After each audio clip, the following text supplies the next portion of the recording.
What's up, everyone, and welcome to the 9th episode of the Envision Gaming Podcast. I'm your host, Bradsgaming, and as always, I'm joined by Clownishjoe Hello, everyone. and Triple Bravo. Howdy, folks. We're just three guys passionate about video games with different interests, so hopefully we can cover all the evidence for you. And today's topic, we are discussing Pokémon Unite and MOBAs. But as always, we're going to start off with how the week's been going. And Joe, how have you been? Well, I've worked a ton. Still on the closing shift. Not very entertaining.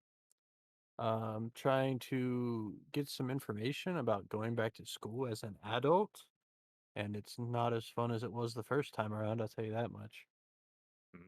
But then outside of that, not much going on. I've added a few different items to my collection. Actually got quite a deal on some Zelda guides, thanks to Brad here, for the Wind Waker, Twilight Princess, and Majora's Mask. Yes.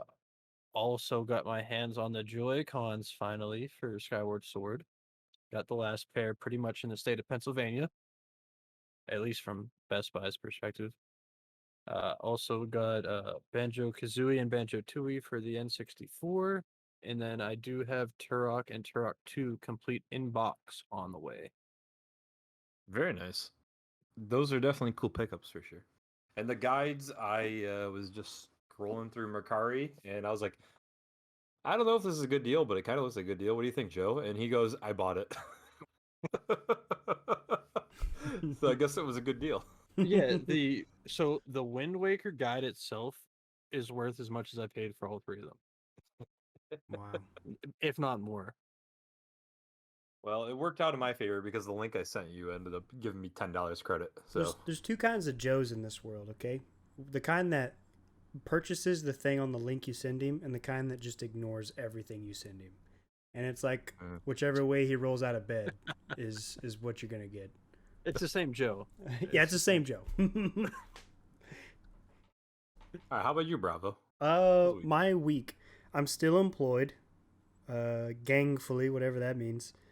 I worked on my bus. Didn't get as much done as I wanted to, so like still ripping off the floor, and whoever glued the rubber mat to the wood is just, I want to find him or her. I'm not sexist. And just please ask them to stop because they use so much glue. Other than that, the heat is literally draining the life from me. I work out in a gym. It used to be a warehouse, and now it's just like a bro house. They have air conditioning, but when it's 100+ degrees outside, like it just can't keep up. And there's not what you would call cycling air through the facility. It's just like fans and like one central AC unit, and all the spots next to the AC unit are like taken up first because obvious reasons. So I'm just in the corner, like you can feel the heat on the walls just like radiating, and you're like, this is fine. I'm just gonna do my stuff and leave. It sounds like my apartment. Yeah, your apartment's crazy, bro. When it hits 82 degrees, you know, like I know when it's hot out because I'm like, well, air conditioning's not working. I guess it's gonna be 85 in the apartment this week. Yeah. And then beyond that, I'm a little bit sleep deprived because I've been a busy boy. So he's a busy boy. But we keep him up just to record. Oh yeah, nice I've been looking forward to this. Is part of the reason why I've been staying up is just looking stuff up. Let's move on to Brad though. Enough about me. What about you, Brad? So for me, I, as everything else, work as usual. Still looking to buy a house. Episode 9. Yep. So we got another buyer again, and we're in the process of trying to dwindle the people down on the price for the other house that we already put the offer in. Try to get a little less because we don't like them.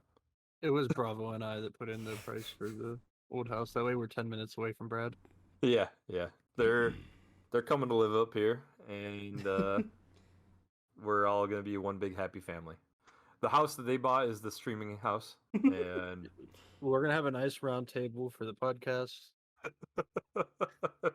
It'll be perfect, and the actual owner of the home is gonna be my cat. Jeez. Real Just talk a here. giggles. Hold on. Can I write the bus off as a company Business expense if I just slap the Envision logo on there? But it's the traveling office. Probably Hey. could. Only if the office comes to Papa. Not to mention the fact that it's worth like 5 times the amount that Envision has ever been worth. But hey, fine, it's great.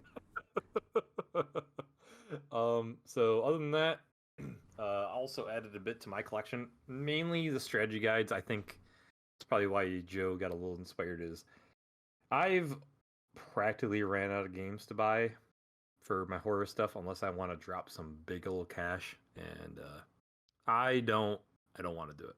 So, Interesting, because there's still copies of Mort the Chicken out there right now. There are, yes. Curious. Brad just won't put it- spend 20 cents over $15 to get one. If I see 1501, it's out. I can't do it. Like, there's a copy on Mercari. It's $12, but the shipping gets it over $15. I'm like, I can't do it. And it's by like $1. It gets over 15. Not even. It's probably It's- like 20 cents actually. Anyways, but the strategy guides, I don't have them off the top of my head. I do have now Silent Hill 1, 2, and 3 though, but I bought Silent Hill 1 and 2 a while back. I just got 3 in the mail today. I think I got Legacy of Kain, Soul Reaver, the original God of War, because I really like the God of War games, and I mean the God of War guides are dirt cheap. Like, we're talking $5 shipped. It's kind of insane. But other than that, this weekend we ended up going to this place called Lake George, which is a kind of like a resort area. You can, it's got a big, real gorgeous lake, and just a lot of like a strip, so you can go walk around. And Another resort, Brad? Whoa, brother. Yeah. Well, it's not like a resort. I Hey, don't your know how to words, not explain mine. Okay. Yeah, I don't know how to explain it. It's like a vacation getaway place, but it's close to where we are. It's like a day trip. Right? Let me Google real quick. Yeah. Go for Resort. Definition: vacation getaway place. Oh, beautiful. So we went there and we ended up doing this haunted tour, and at a fort that had some like battles from like I think it was with the French or something like that. But essentially, I didn't feel like it was really gonna be anything crazy because they burnt the fort down and they had to rebuild it. So I'm like, how is this gonna have anything here? But we went around. It was nighttime, and they were talking about spookiness, and they're like, "Oh, we encourage you to record with your phone and try to get pictures of ghosts." And so I was going corners away from the group, hiding out in like And just like stairwells, and making noise. yeah, banging on doors and everything, trying to scare. They were like, I was kind of surprised because it's going to be not scary, but a little creepy, especially for like a 4-year-old, 5-year-old child, and some family members they're bringing them. I was kind of blown away by that, but it was cool. I mean, I enjoy that stuff, so not surprising. Did that. Just walked around, hung out. That's about all. But how about we jump into games we played this week? Bravo? All How right. about you? Part of the reason why I am sleep deprived is because of the vast list of games I've been playing. I finally, Warhammer 40k Battle Sector came out, and I've got about 12 hours in the game. Probably a little less than halfway done. I am thoroughly enjoying myself. The quick nutshell review is, if you are a Warhammer fan, you will really enjoy this game. The combat, I would say, is basic but well done, which unfortunately for a Games Workshop IP, it's hit or miss, more miss than hit. So it's nice to just have a game that does what it's supposed to do and doesn't like punish you strangely for it. On top of that, the movement and combat in the game is you can do simultaneous actions. So you might have, let's say, 12 units you need to move around. Well, it's a turn-based game, so that could take a long time. but you can move multiple units at a time. So they'll be running across the battlefield at the same time, or you can have multiple units shoot another unit. You know, like if you know one guy's like super tanky, you're like, oh, he's going to take 3 infantry units to take down. You can just assign them to do that, and they'll kind of do it in real time. It's very, very, very cool. On top of that, League of Legends with Joe. Pretty much every night, every other night, we play a couple games. Don't forget about me. Oh yeah, We had the best game ever. Brad jumped in. We had the Mundo show up. It was really good. Oh yeah, I've decided I'm never playing again. Fair enough. After last night, I'm like, you know what? I think this is just you guys. This is your guys' game. So what the boys don't know is once we finish playing League of Legends, I get out of the Discord with you guys, and I go to a secret Discord where other people can't talk about this and where other people that I know are playing Apex Legends, and they invited me to play, and I told them, I'm like, hey, my roommate plays the crap out of this game. We need to secretly get me really good, and we'll get into a ranked game with him, and I'll kill him, and then I'll run out into the living room where his desk is, and I'll say, ha, and that's it. Like, that's all. But yeah, I played a couple rounds. We got first in one of my like first 3 games. I did pretty good. Playing the medic girl, so I don't do a whole lot of the combat. I'm not very good at the pew pew, but I can heal people, so that's cool. Played Pokémon Unite. We'll talk about that later, but really enjoying myself there. Played a couple rounds of Mario Golf between the other games.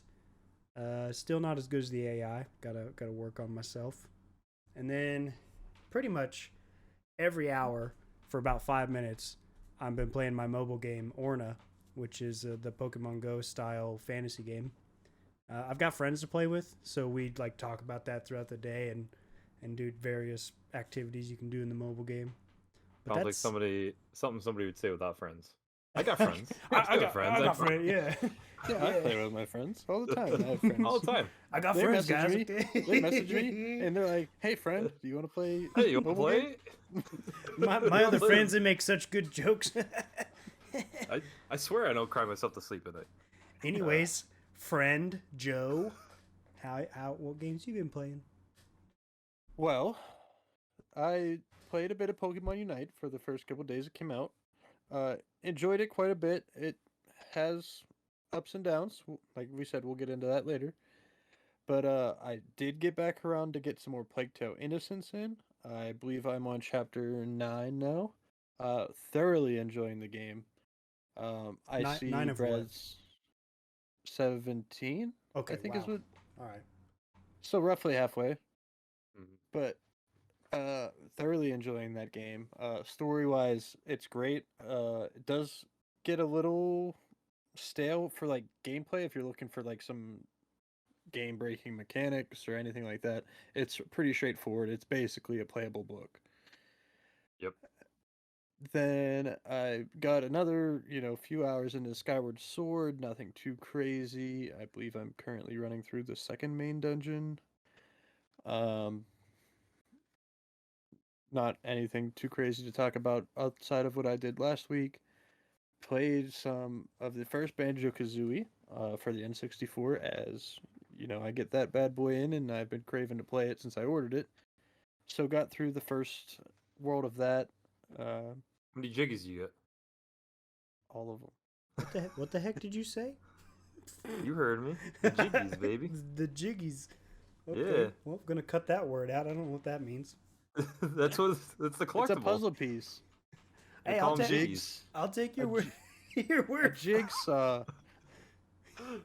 Isn't that exactly what they call them? They call them Yeah. jiggies? Yeah, Mr. Jiggy. No, the first one you get. I'm just making a joke because I'm not included in that. It's a very strange word. I'll be honest. But I understand it. I don't even know how I remembered that because it's been so long since I played Banjo. It's simple. It's a jigsaw puzzle. Jiggy. I get it, but I Okay. feel like we're gonna get like demonetized. Whatever. I went through the first world, the world where you become the ant and run around, and Mumbo's, snoozing. Mumbo is the boy when it comes to Banjo, by the way. Mumbo Mountain. That's the first world. Mumbo. Do you remember Mumbo, the little witch doctor? I remember vaguely what he looks like. Oh. So the nice thing is that rare replay collection. The entire Yes. reason I own an Xbox One, it has Banjo in it. So Yeah, I could play it at some point. it's definitely the like more optimized version playing it on that, but I am thoroughly enjoying playing it on crap graphics at the 64 on my 4K TV to make it even worse. But it's built to be played with the N64 controller because Yes. N64 games you almost have to play them with the N64 controller. Yes. I agree. That's the main reason I wanted it. And then the last game I played, like we said, was League. Pretty much every day this week I've played some League, and that'll probably be going on for the next month or so. What you don't know is that this episode of the podcast is actually an intervention for Joe about League. You've been getting very aggressive. You yelled at me for killing one creep yesterday, which is why that actually happened. You cleared an entire wave in front of me. He's like, you killed these guys, and I'm like, I don't know what I'm doing. I'm just pressing letters on my keyboard because if you saw me play League of Legends, I sometimes just sit in a corner in the grass and I just look at the wall. So I don't know what I'm doing. And good time doing it. I messed up big time because I didn't get the only lane I know how to play, which is top, so I had to be support. And Bravo saved my life because I would have had to be a jungler. We almost threw Brad in the jungle. That would have been glorious. You would have never seen me again. I would have just been fighting those birds. I think we could have done it. We could have done it like connect the dots. Like he has, okay, where do I go next? And I just like ping the map, and he walks towards that. Yeah. Fight the thing there. Okay, go to the next thing. We're in the middle of a fight. Bravo. Brad's just screaming like, "Where to next?" Oh man. Okay. But that's all for me. Brad, let's hear it. All right, so I started playing a little bit of Hearthstone again because the new expansion's coming out. They just released all of the cards today. I have to still go through all of them, but I plan on doing a review of that at some point because I like to review every expansion that comes out, even if nobody watches it. Your channel? Yeah, I usually do it on my channel. Just honestly, plug my channel, Bradsgaming. Check it out. So Brad, you said they released. So they released like the images of them, so you can like kind of like theory so you can like theory craft. Yeah, okay, yep. Yeah. So you can start theory crafting and being like, okay, so if I want to build a shaman deck, I can. They have this new, keyword, and this is how they're kind of building up. Yeah. What's the theme of this next expansion? I built. It's an alliance mainly focused one. Needed to be habanero pirates. Yeah, the old habanero pirates. It's called. Brad, we joke about that, but that's the best deck I ever or will ever make. It was surprisingly good, but the expansion is called United in Stormwind. So people who know World of Warcraft lore and whatnot, yeah, I don't know anything about World of Warcraft. I just play the card game. I'm honestly still debating on if I'm even going to pre-order it because, and I say this almost every time, and then I always do because Yep, that's just what happens.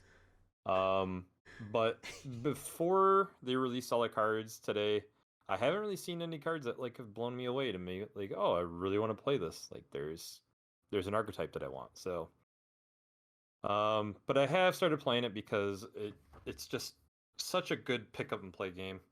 You could play like a game or two for 15-20 minutes and just then you're done. Walk away, do whatever else. I wanted to finish out some of my quests and get the gold for the upcoming expansion so I get more packs, obviously.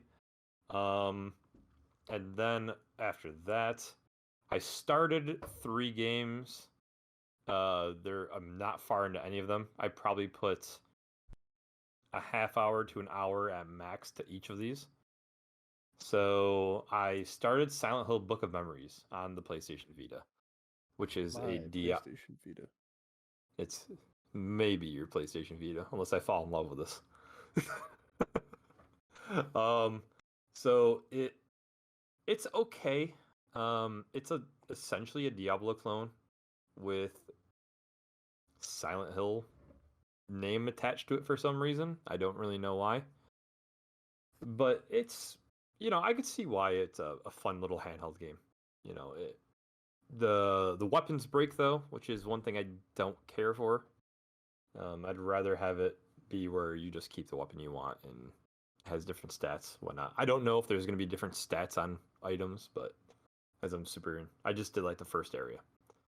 Then I also started a game called Lone Survivor, which is I've heard it described as a 2D Silent Hill, and this has been released on like the older generation. I think this was even on PS3, but it's on PlayStation 4, Vita, believe PS3 also, probably Xbox, PC, everything, and it was pretty good.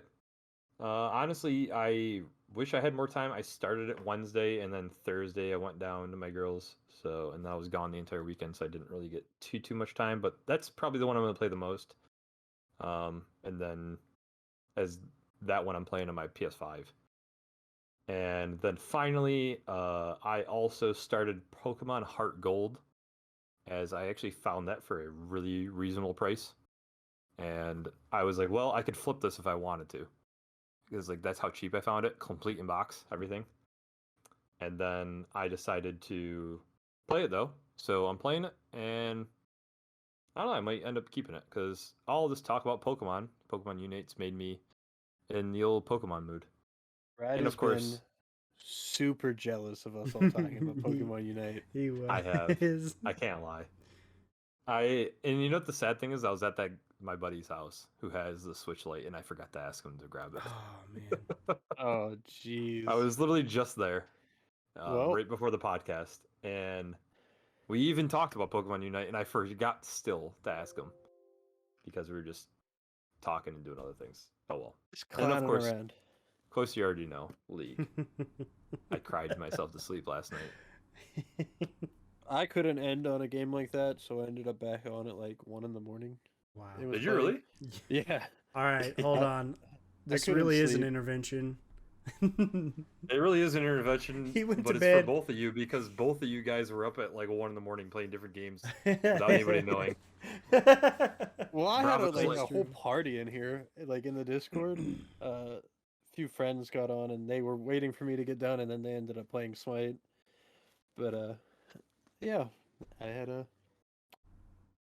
was watching YouTube going to bed, and started watching a video on Aphelios, and decided I want to play Aphelios. Oh boy. That's how you know you got a problem. You just see somebody on YouTube playing a character, and you're like, well, I guess I got to get on now and play it. I need it. I'm waiting for you. See if I'm I waiting can for you figure to this out. download it. You got to download it on your phone, and then while you're working, you're gonna be playing it. No comment.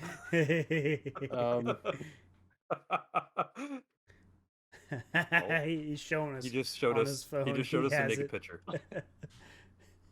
All right, I do have Odd Rift. moving on. Let's get to the Guess the Price game, hosted by yours truly, Triple Bravo. So in this game, if you're new to the show, I'm gonna pick a couple games. They're gonna guess the price. Whoever's closest gets a point, and we're just gonna jump into it. Oh, one new rule: we are not going to let you adjust the price. So whatever your first guess is, that's gonna be it. So hold true to your guesses. What happened? I don't know. First game on the docket is when I saw this on eBay, I had to use it. You guys are probably going to be spot on, but we'll see. It's Vigilante 8 for the Nintendo 64. Authentic, tested, and working cartridge only. So it's just the cartridge. The game works. Supposedly tested. It was straight up purchased. No bid. No bidding war. What price you guys going for? I've never even heard of the game. What? You haven't heard of this game? Wow. No. Vigilante? Oh wow. The car battle game? You goofy. It's like no, I know a- Twisted Metal. Yeah, Yeah. it's like Twisted Metal. Yeah, it's like a. All right, so the boys are writing down their prices right now. They're going to show me, so there's no fudge in the numbers. So Brad guesses 15 buckaroos and Joe guesses 11. And since we're not going to adjust our prices like previous episodes, I think that Joe's closer. Brad is actually closer. It sold for $23. Wow. I had a number in my head of 12. Yeah. That's what I did, and I was like, I'm just gonna 1 under it. Just, I was really thinking 12, and I'm like, I like the by fives. For some reason, I always guess by like 10, 15, 20, 25. Yeah, that's fair. So, yeah.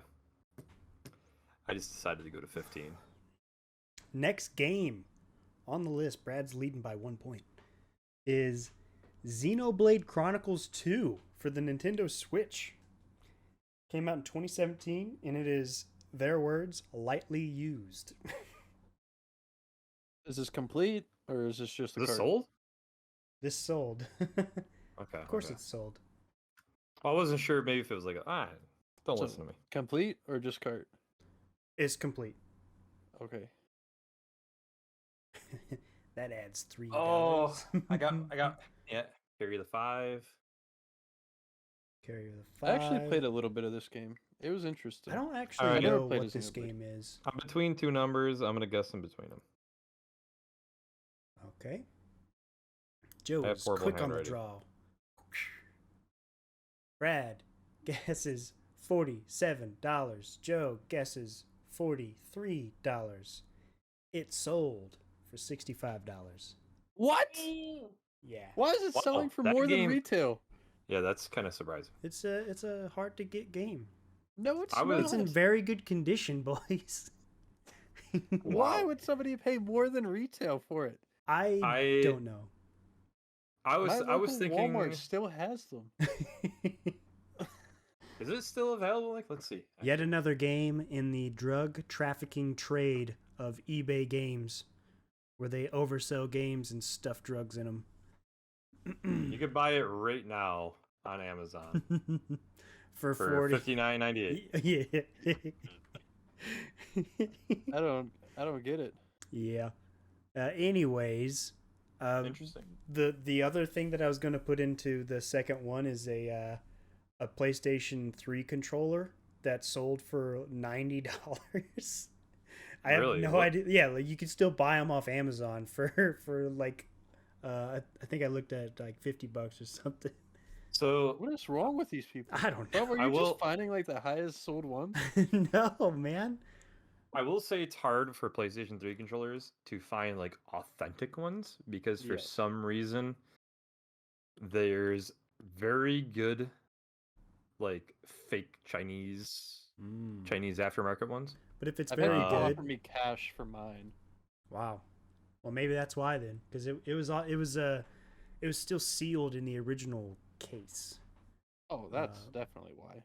But here's the it's- thing, it you still can doesn't. they even put them in those plastic cases for those like aftermarket ones. It's crazy how Wow. good they are now. That's Yeah. yet another industry that I just don't want to get involved with.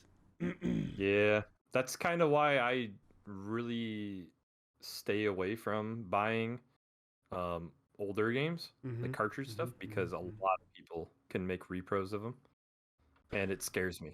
Especially if like you're gonna buy Pokemon on like the Game Boy Advance. It's like there's probably more repros than there are authentic cartridges out there. Okay. Yeah, it scares me with my Zelda collection a lot. Yeah. So do- Thankfully, I think N64 is probably a little harder for them to get it correct compared to the Game Boy. I don't know what I'm looking for. You could sell me a game that doesn't even I'll work. And I sell wouldn't ya. know. So I'll send you a rare disc copy of Majora's Mask. back on track, gentlemen. Do you guys want to do the encore Of battle? course, I already won. Okay. Let's do the encore battle. This one's I just gotta for cl- fun. It's worth 3 times the points. I got a clean sweep, Joe. It's just for fun if Brad wins. It's not for fun if I win. So, this boy right here is a Nintendo Game Boy Advance SP Black with charger and 4 games. Now, the price needs to include the games, okay? So we're going to list these out. You've got Shrek the Third, Good game, actually. Piglet's Big Game, Another good game. Shrek 2, Mm-hmm. Lord of the Rings, The Return of the King. All three really good games for the Game Boy Advance. There's 4 games. All All three of them three are good. Shrek 2 wasn't as good as Shrek 3. I but can we tell count you- Shrek is Shrek. I can tell you the Game Boy definitely works because he has it turned on in the photo. The charger looks pristine. There's only a little bit of what looks like lice or dirt on the charger. Wait, what? Wait a minute, there's lights. It just Like head lice? it just looks dusty. I don't know. All right, so we're adding an extra. Who's it sold by? Is it sold by like someone famous? I'm getting their famous lice here. Am I getting like Halle Berry lice? I don't know. Let me check his username. I'll pay $50 more for Halle Berry No, lice. it's a nobody. Sorry. All right, so a game. So you said a black Game Boy Advance SP with charger and those 4 games. No need correct? to see in color, but yes, it is black. It does add different value. Brad, let's get it. Chop. All right, I got this. You've already won, dang it. Well, you can read my handwriting. $45. The That's a Y5. Yep, 95. $95 and what did you guess? 123 for Joe. It's probably, if I were to guess, You already guessed. thinking just about it a little guessed. more. If I were to guess, thinking about it more, because you made me feel rushed, Okay. I would okay. probably guess higher than what Joe did. Interesting. Would Because you like to Game Boy change? Advance- Go ahead, No, I change don't your want to number. change it. No, I'm not changing it. Okay, I'm sticking with my gut. And then we'll It's call sold you for a cheater. $95. Oh, Yeah. So The first bingo. dang, I'm good. so I'm gonna go back to the 3rd grade rule of thumb where your first guess is your best guess, kids. yeah, so- I just gotta go with my gut. I Too was bad thinking, he said he was guessing higher than me, so it doesn't matter. I win. nope. Well, I know the Game Boy Advance SPs are pretty sought after, so for some reason it makes me think that they would be higher than that. But I thought the console itself would be higher than that, but Yeah. I expected the games to be worth next to nothing. Yeah. that's pretty I was much. basically rating it based on that, then add like $5 to it. Yeah. All right, let's move on to the weekly news. Let's lead it off with whoever wants to talk about that first bullet. Weekly news. I think I should take this because your boy collects horror stuff. Head into it. So we got a little bit of an announcement of Dead Space remake being officially announced. So there's been a lot of rumors, and we got a teaser trailer. It was about a minute long. I would liked it a lot. It looked good, but it didn't really show much. It just showed that hey, they're actually moving forward with this, giving you a little bit of the vibes, the atmosphere, and stuff. Showed you kind of Isaac Clarke a little You have bit. to see that basic enemy that everybody Yeah, knows from Dead the Space. necromorph. The Yeah. necromorph was in the hallway.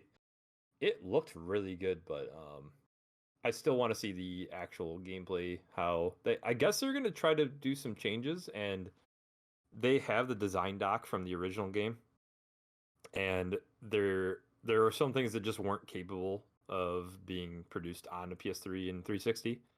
So they have those design docs, and they're going to try to implement them into the real game, like into this remake. So could be interesting.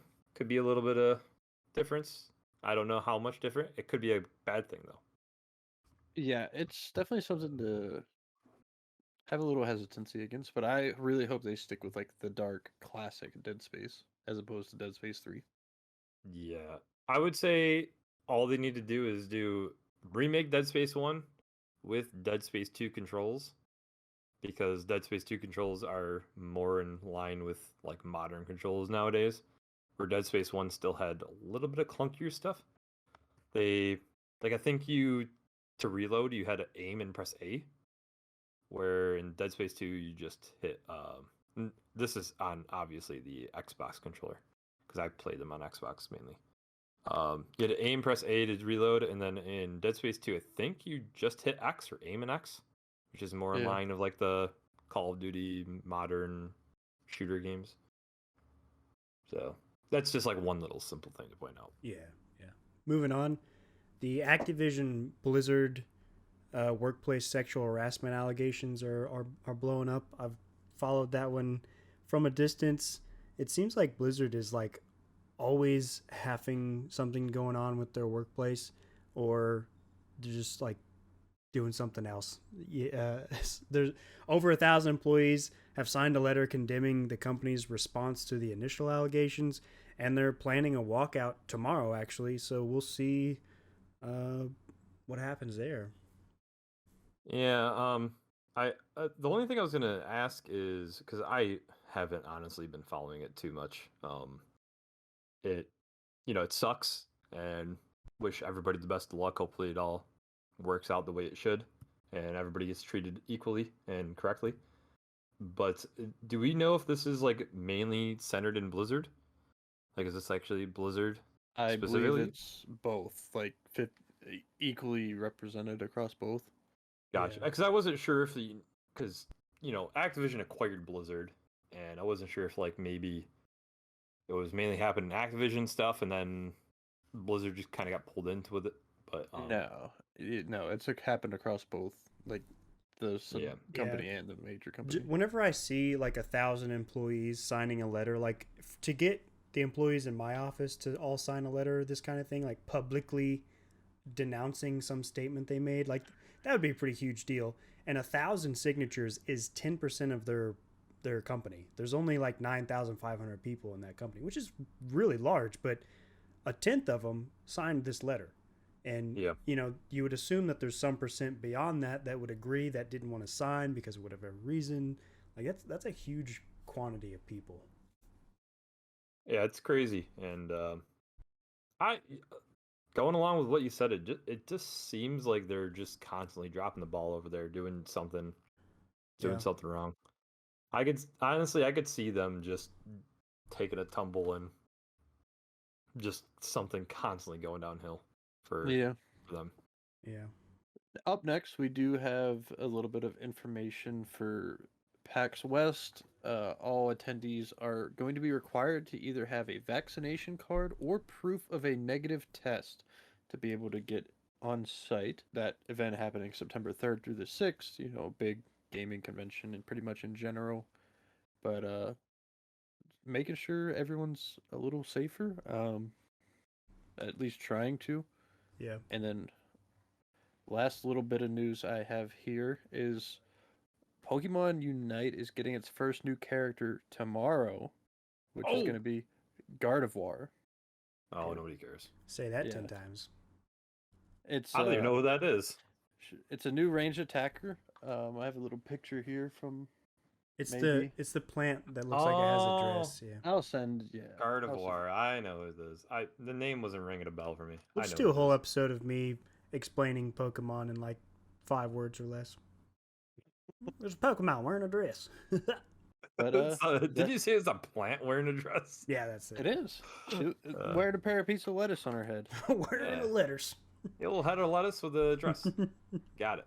Some channel specific news is we actually finally recorded the Mort the Chicken Let's Play and threw that up just a day ago, and we had a ton of fun recording it. We all enjoy that game for very special reasons. It's just kind of a meme between the three of us. So hope you go check that out and enjoy it along with us. We have even more important news. I don't know if you guys know this, but in 2022, Arthur is ending. PBS. The show Arthur. Yep, it's over. Wow. I cried a little and said, anyways, let's just move on. Main topic of the show, Pokemon Unite and MOBAs. We're going to jump right into Pokemon Unite. Initial impressions.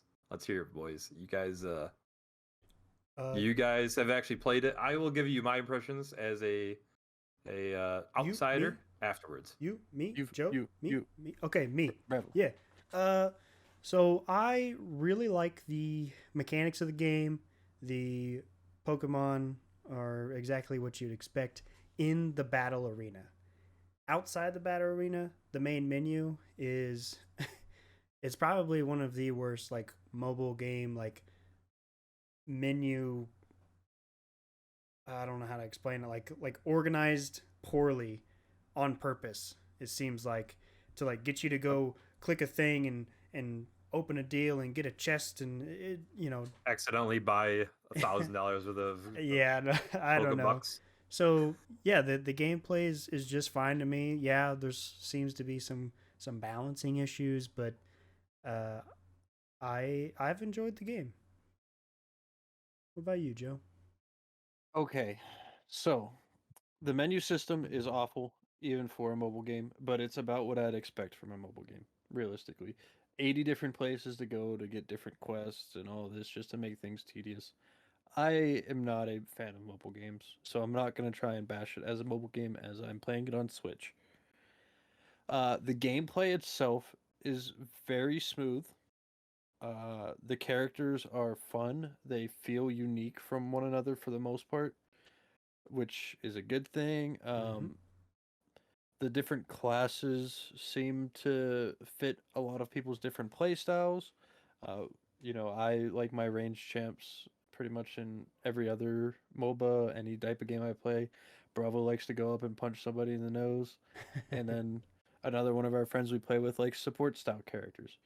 We all have our own little niche that fits in, and Pokemon I thought did a good job of keeping that mechanic in the game. Balance wise, the game's a train wreck. Yeah. Yeah, there's like, so the character they gave out for, like early adopters of the game, so people who got in early into it for like the first month or something, whatever, or till August 31st, I think. I could be wrong. But yeah, that character is overpowered as can be. It seems like the speedster class in general is a little overtuned, and it makes the class I tend to like to play not feel fun because I just get one shot and there's nothing I could do to stop it. Hmm. And that like actually pushed me away for a bit, and like, because I don't like playing that type of character, and I don't want to have to feel like I have to play that type of character to be able to enjoy the game. And I feel like a little bit of tweaking balance wise is necessary, but I don't know how much I realistically expect from them, as they don't give you like any actual stat numbers in general. To They can say they tweak something and we never know. Yeah. It's going to be interesting following this game to see exactly how they end up tweaking the game, or maybe they don't. I don't know. It's a mobile game, so it's like up in the air. Like, do they even care if they're getting the people to play, like a number of people to play it? Like, who cares? Like, I don't know. We'll see where it goes. But you're definitely right about everything you said. The balance of the game is pretty bad, but I still enjoy it. So maybe I'm part of the problem. I also do play a mobile class. I basically play Talonflame or Gengar, so they're both like part of the problem. So, But okay. just to give a quick review. So one game I played, the game is pretty imbalanced in that like one team just starts winning and it kind of snowballs. It's very similar to any other mobile style game, but in this one, it's got the Zapdos that spawns at 2 minutes, and every round only lasts 10 minutes. So 2 minutes to the end of the game, the big bad spawns in the middle, and it can drastically change the outcome. So you're literally playing the game for 8 minutes, and then what I would call the actual game starts at 2 minutes till the end, where the worst culprit I've had so far is we were down, and I only knew this until after the game because that's one of the problems is they don't show you the score during the game, but we were losing by 500 points, and we came back and won by 300 points. We all had full stacks of points, and whenever you score with Zapdos, it doubles your points, and we just ran a train on their whole tower system and ended up beating them because we killed Zapdos. Like it was crazy.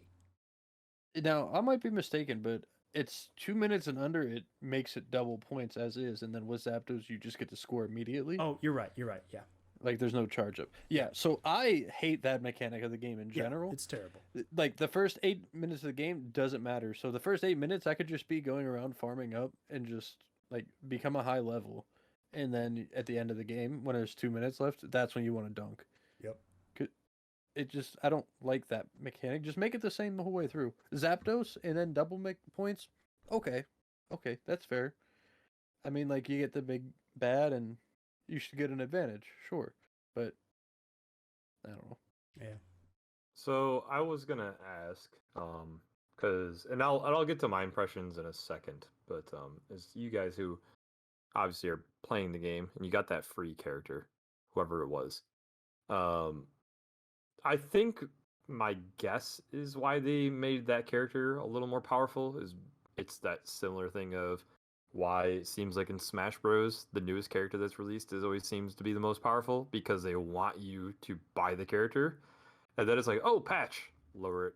You know, they're getting you in the door by like, oh, here's a good, powerful character right in the beginning. And then once they get you in, it's like, okay, here's, all the other characters. Maybe you have like your favorite that you want to specifically buy, spend your money on it.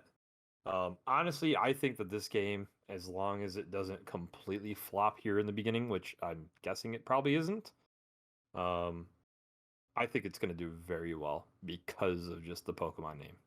Yeah, Like, it doesn't even have to be balanced because it's like, oh, look, this other cool Pokemon that I'm a really big fan of came out. Well, I'm going to have to go and play that character. Yeah. the game is set up for success in more ways than one, but the business practices of how the game's been set up is gonna hinder it as well. Mm-hmm. Yeah. So, but, oh, go ahead. No, we'll get a little deeper into that in a little while here, but Okay. Yeah. So, from my standpoint, as somebody who hasn't really been playing it too much, it looks like a good game. Like, as in visually, I think it's appealing. I haven't seen any of the menu systems or anything like that. Just been watching a couple clips here and there on YouTube, and just hearing what people are talking about it. Hearing obviously the guys here discussing what they feel as they've been playing it a lot and making me jealous. But yeah, like I said, I think this is the first time I'm actually a little upset that I ended up selling the Switch because I would have liked to have played it. But I could be patient and wait for this to come on mobile and just play it on my phone at whenever that standpoint comes. But let's jump into what your guys' favorite Pokemon is, and then what mine is from just looking, because obviously you don't even have to play the game to have a favorite Pokemon, probably, as it's just Pokemon, right? well, my favorite Pokemon outside of the game is Charizard. Yeah, I'm a basic boy, but Wow, in the you're one of game, those people. You're a follower like everybody else. in the game, I am technically between two. I do love my boy Cramorant, who is just Cramorant is by the far goofy bird. But oh my his god. his ultimate with like the X attack, like in-game item you could use, you literally just become a turret of death. And like this giant circle around you, you're just spitting fish that ricochet off enemies. I got my first pentakill like with him, literally just ulting at their base, Mm. and it just like ricochet kill all 5 of them immediately. Oh, and I was boy. like, well, but I also really, really have been enjoying the what is it, Alolan Ninetales? Yeah. Is that what the? Yep. Okay, yeah, I'm not good with all those different areas, but yeah, Alolan Ninetales, high damage range character also brings utility. It's pretty much me to a T. Okay, Bravo. My favorite in the game is Talonflame. I just kind of picked him up at the very beginning and just kept playing. I've played a bunch of the other Pokemon in the game. Charizard's actually really fun to play, but he's just not. He's like an all arounder, so he's like middle of the road, and it just doesn't do Talonflame type damage, which again goes back to the balancing issues. Actually every ability Talonflame has is a movement ability. Like you can scoot across the map, jump across the map. It's pretty ridiculous. So it's easy to score, easy to dunk on people, to do damage out of nowhere. Like it's just fun. And then my favorite Pokemon in out of the whole Pokemon game Universe. is Mankey. That's my boy. Hey, Yeah. Mankey's awesome. I don't know why. It's He's just such a a little different one. He's a little ball of rage, and I've always resonated with him. Yeah, he's pretty awesome. So I honestly, which this is weird, looking at all of the different characters that are here. There's one character I would basically play in each one of these. And I am a hardcore Gen 1 guy. Like, Gen 1 is really the only thing I care about. Gen 2 a little bit, and then past that, I'm like, eh. There's some, like, Cramorant. I mean, he's just so goofy. How do you not like him? But, like, for attacker-wise in this game, I'd probably try Venusaur out. I've never been a big fan of Pikachu, which I probably would get a lot of hate for it. But it's just, I feel like everybody likes him. I like Raichu better. But, like, I'd try Venusaur, Gengar, Machamp, Slowbro, and Mr. Mime. Those are the guys, and they're one from each class, or battle type, whatever you want to call it. But outside of the game, I have a lot of weird Pokemon that I like, but my favorite is Machamp. It's mainly just because of how in love I am of the original card from my childhood. That's pretty much it. So I think I'm more excited to just see what Pokemon they bring and then see how they play, how they feel, whatever. Anything that comes Gen 1, I'm probably going to try out as long as they don't bring like a Weedle or some crap. You know? Like, I do think it's kind of neat though how, you know, it's like you have Machamp, but you get to play as Machop and Machoke, the Machamp, right? Yep. So I think that's neat. So yes, there's only 20 characters, but realistically, there's a whole bunch because you get all the evolution forms too. Right, and as you level up in the game, you evolve naturally to the next stage. Yeah, as well as getting different abilities, which, you know, typically stick to the characters. Mm-hmm. And So game abilities. So yeah, some Pokemon that I would like in the game is just like Bulbasaur. He's already in the training area, and oh, did I do it again? Squirtle. Squirtle. I do it every time. Yeah, Squirtle's already in the training area. He just wasn't ready for release, so he'll be one of the first Pokemon that's released out to the game. Yep. And obviously Mankey. I don't think there's ever a chance that he gets put in the game, but maybe he becomes a jungle Pokemon. I think he'd do really well. It's just like a little ball of rage in some bush somewhere. Yeah, it is cool how like some lesser popular Pokemon are like in the game. Like after you get so far into a game, there's like this little launch pad to like send you up the lane a little bit quicker, and it's a Dig Trio actually launches it. I did not notice that. Yeah. And like they fire up and just like shoot you out of the ground. So it's really cool. Here's a fun thing you might not know, Joe, because you don't like the quick play matches. So they have the main game, which is a 5v5. I did play the quick play matches. And then they have quick play matches, which can be 4v4 or 3v3, and the maps change daily. Yep. So there's different Pokemon that you fight as NPCs in those different maps, which is kind of cool. And getting into like the Pokemon that I wanted to see in the game, which would be like Abracadabra and Alakazam. Yeah. Abra is actually in the game in one of those. Yep, I played it. He's a like hidden enemy that's literally like in tall grass, and he teleports around, and like you have to hit him and like kill him. But whenever you start hitting him, he'll teleport. Mm-hmm. So you have to run around and find him again. But I'd love to have him as like a playable character. I feel like he would be able to have such an interesting kit. First 3 levels, he just sleeps. Like you're not allowed to move. He just gains experience a little bit, and then once he levels up, you can teleport around. I also think like with some Pokemon, like what did we say? Weedle. I feel like they'd be like cool Pokemon to actually get in the game that are like late game scaling Pokemon. Like early game, you're kind of bad. But then, you know, like, Weedle turns into what? Butterfree? Or whatever? Weedle turns into Beedrill. Beedrill. Yeah. Later on, yeah. But, like, I feel like that'd be a cool concept. Like, you know, you have the... That is just like, you suck the entire game, and then at the end you just start stabbing everybody in the face. Mm-hmm. Yeah. Classic Nintendo. I feel like though, honestly, if you were to do something where it's a Pokemon phase where you're not very good in the beginning, it's the Abracadabra Alakazam because Abra sucks in the beginning. Yeah. Abra doesn't have any moves other than like teleport, and you can teach it like flash and whatnot in the game.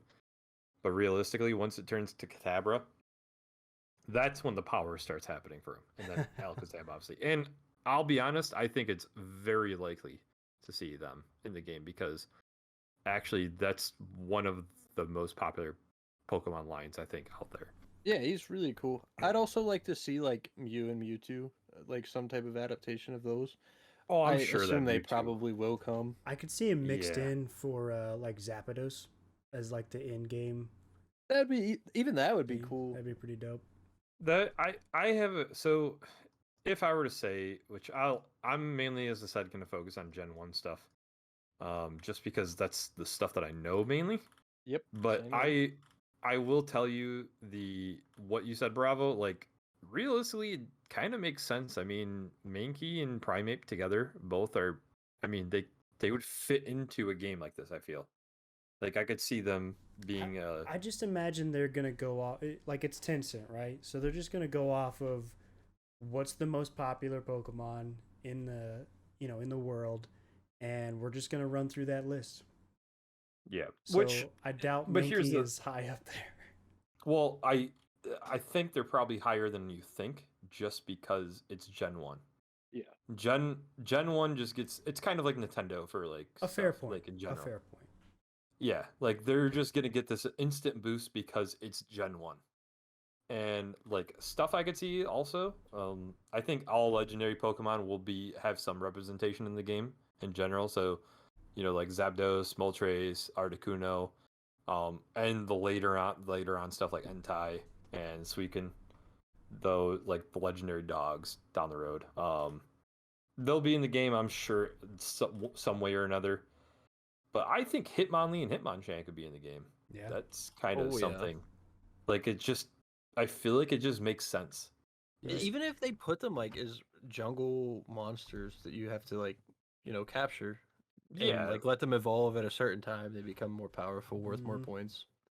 yeah. Like honestly, I think that's the thing that just excites me the most about this game is the endless possibilities that they have because they have so many Pokemon to go off of, Yeah. and you could just, you could just do Gen 1 for probably a couple of years, focus on just releasing them here and there. I mean, that would be what? Yeah. What is it? 120 Pokemon? There's 151 in Gen 1. 51? Yeah. Yeah. So speaking on the longevity of the game, let's talk about the biggest problem of the game, and that is the pay-to-win aspect built into the game. Currently, Mhm. you have held items. So like your standard MOBA, you would build items during the match. Well, this is a very short match comparatively, and your built items is actually what your trainer holds and your Pokemon holds. So you put those on before the game, so you kind of know what you're going to build towards. Maybe you add a little extra damage to your special attack, your basic attack. Maybe they generate health over time, what have you. The problem is you can level those items up, and given enough time and experience in the game, you can roll for the currency that upgrades the items, or you can spend money to buy the currency that upgrades the items. So a person could go into the game right now, spend $100 and upgrade 3 items and have a distinct advantage over other people in the same arena that just didn't spend the money. Now this advantage decreases over time as you play the game, right? So if Joe and I continue to play the game and we level up our 3 items, maybe 5 items to have something to switch back and forth to, it's going to take us some time, but we will eventually reach the same playing field as other people who have purchased these upgrades on their own, which it's a short-term pay-to-win advantage, but it is a pay-to-win advantage. It gets quite pricey. So I started leveling some of those items, specifically the one that's just like base auto attack damage. I used all of the points I got for free. I have not spent a penny on the game outside of getting the little battle pass because it was literally $4. And I was like, okay, You get a few cool skins and whatever. It's a free game. I had a lot of fun playing it the first day. I don't mind giving it $5. But I pumped every point I have into a single item, which was my bandana, which is just for damage. Every point, I got it from rank 1 to rank 11. So it went from +1 damage to +6. So I now do 5 damage more than the standard player who wouldn't pump all their points into that one item. The other complaint to that is because I did that, I now can't upgrade my other items. And then I found out that basic attack is not the only attack that every character uses for their basic attack. Some of them, special attack is what they use for basic attack. Yep. And the game does not tell you which is which. I had to find a chart online. Yeah, the way that they differentiate special attack and basic attack is very strange. And guess what? The characters I play don't use normal attack. Got him. That's always fun. So the big thing that where I found this is I was watching Voice Critical Charlie, whatever you want to call him, on YouTube. He's a huge YouTuber. He jumped into it and he makes a pretty significant amount of money. So he was like, "Oh wait, you can pay to buy these item upgrades?" He's like, "All right, let's see how big of an advantage I can get. Let's just see what happens and see how broken the game is." So he dropped I don't know how much money he said he dropped, but he hinted that it was like $100. I have a feeling it was more than that. He probably just didn't want to say. But he upgraded everything. He upgraded 3 items to the max level. And he was 1v5ing everybody. Just with no problem. And killing everybody. He was going like 25-0. And then people were surrendering right away. Oof. So it was absurd. And it didn't matter who he was playing as. It was just busted. So he really made that apparent. And he was telling everybody this game is busted. Mm-hmm. Like, don't take this serious at all, because clearly, unless you're gonna drop money, you're not gonna be competitive at it. So it is a huge negative. I mean, what do you expect from a free-to-play MOBA mobile game made by Tencent? Yeah, realistically, I just think it's more of the idea is cool than anything else. Like, I'll probably end up being like, I'll be like Joe, where it'll come out on mobile. Once it comes out on my phone, I'll pay $5 to be like, oh, hey, you know what? It's cool. I'm having fun. I want to get my one character that I specifically want. I don't even know if you have to pay to get the characters or not. But that's it, realistically. If I throw $5 here and there at the game just to grab somebody I want or a skin if I'm really enjoying it, I'm fine with that. I'm not going to drop like $100 to be competitive. I'm currently enjoying the game because I think there's a lot of people that either have never played MOBAs, they're too young, or maybe they just haven't figured it out yet. But I focus on objectives just like I do in League of Legends. So I play the jungle, I farm like crazy, and I score points, kind of like a secret little ninja. I jump in the back and I score the points while they're all fighting being goofballs, and then the game ends and we win because I've got like 4 times as many points as everybody else. I feel like once people figure out how to actually play the game, it'll be a different thing, and I won't have as much fun. But another gripe I do have with the game is I get they want to make you prioritize farming, like the jungle camps as well, but kills are worth literally nothing in the game, like XP wise. If you're not constantly just killing or capturing the wild Pokemon and you're just fighting, you will get outscaled so hard and so fast that it's literally useless to fight in the game. Which is why the junglers have such an advantage, even beyond the fact that most of them are the mobile types. They have all that free jungle to themselves. Yeah, but that brings up a good point. What we were talking about earlier is so you've got Tencent on one hand and Nintendo on the other. Nintendo kind of prides themselves on like a certain quality of games, and then Tencent rolls in and like, nah, we're just doing money. Like this game is all about money, and it doesn't seem to mix well with what I imagine Nintendo as a dev. And maybe I'm seeing through some kind of like, you know, beer goggles or something for Nintendo, but it seems like their reputation is kind of on the line with this one if it gets out in the right light. And I hope that they are motivated to fix it. Yeah, I mean, I would say I don't want to give too much credit to Tencent because they're Tencent. But I don't think they have to worry about, like, it looks like the game has some pretty good quality to it. Like, the Pokemon seem like they're well represented. It's not like they're disrespecting Pokemon as a whole. Yeah. With like the quality of it. It's more of the fact that they're,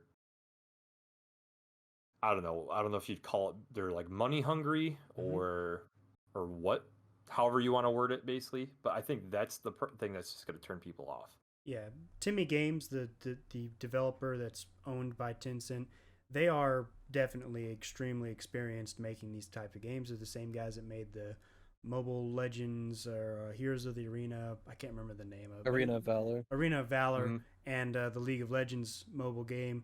So they know what they're doing, and it plays very similar to that. It's very clean. The problem is the background stuff where you can purchase items and the mobile aspect of the menus and stuff. So I hope they fix that. If not, I'll just enjoy it every once in a while. And if it gets too bad or no changes make, people like me are just going to stop playing. We'll go back to playing a much nicer community-driven League of Legends. I mean, who knows? I mean, we've seen crazier things happen where companies make huge changes, and maybe there's a chance that they all of a sudden, I mean, realistically, I doubt it, but maybe they'll take away the fact that you can pay to upgrade the items, right? Yep. Or it also could just get to the point where, all right, well, at a certain point, if people have played it enough, everybody has their items upgraded, whether you paid or not, and it only has a certain max level, so then it doesn't matter. And like I said, you could grind in the game if you're willing to put up with it and actually get to those max levels for free. It's going to take you a while, but you can do it. Moving on, what are the esports possibilities of this game? I imagine in my head the arena, and there's just 5 guys on each team holding their Android tablets playing this game. Or maybe a couple switches playing the game, and everybody's cheering them on, and yeah. Oh wait, I'm getting a call, and they.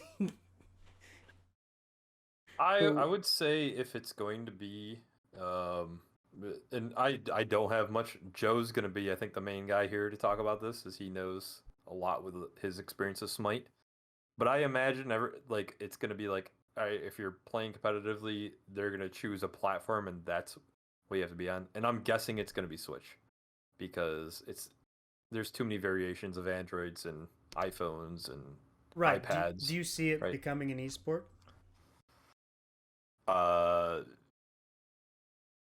would say no. I don't. What about you, Joe? As somebody who knows nothing, I'm going to preface that. Okay. As somebody with a little bit more experience following esports and whatnot, I think an esports scene will pop up around this game. I don't think we're looking at the start of the next Dota or the next MOBA that's going to take off. It's probably going to go the route that Fault does, is what my expectation would be. It's going to come out. Everyone's going to be like, "Oh yeah, this is really good. This is what we want." And then a month, well, it's going to be 2 months since we're delaying the release on mobile. It's going to come by and it's going to start dying off. But there are going to be those hardcore fans, and I think if there is an esports scene, it will be on mobile, not on Switch, because Nintendo by themselves is not going to finance an esports scene. And I don't think they'd even want their Switches to be affiliated with it. I do think that the mobile scene, I'm not as familiar with their esports, but I know they're like more of a tight-knit community. Like Brawlhalla and Arena of Valor had their little tournaments that were, some people cared to watch. I never followed much into them, but I have friends who play like Brawlhalla and tried to get competitive with it. Like there is a scene, and this has a spot to be in that scene, but I think the game,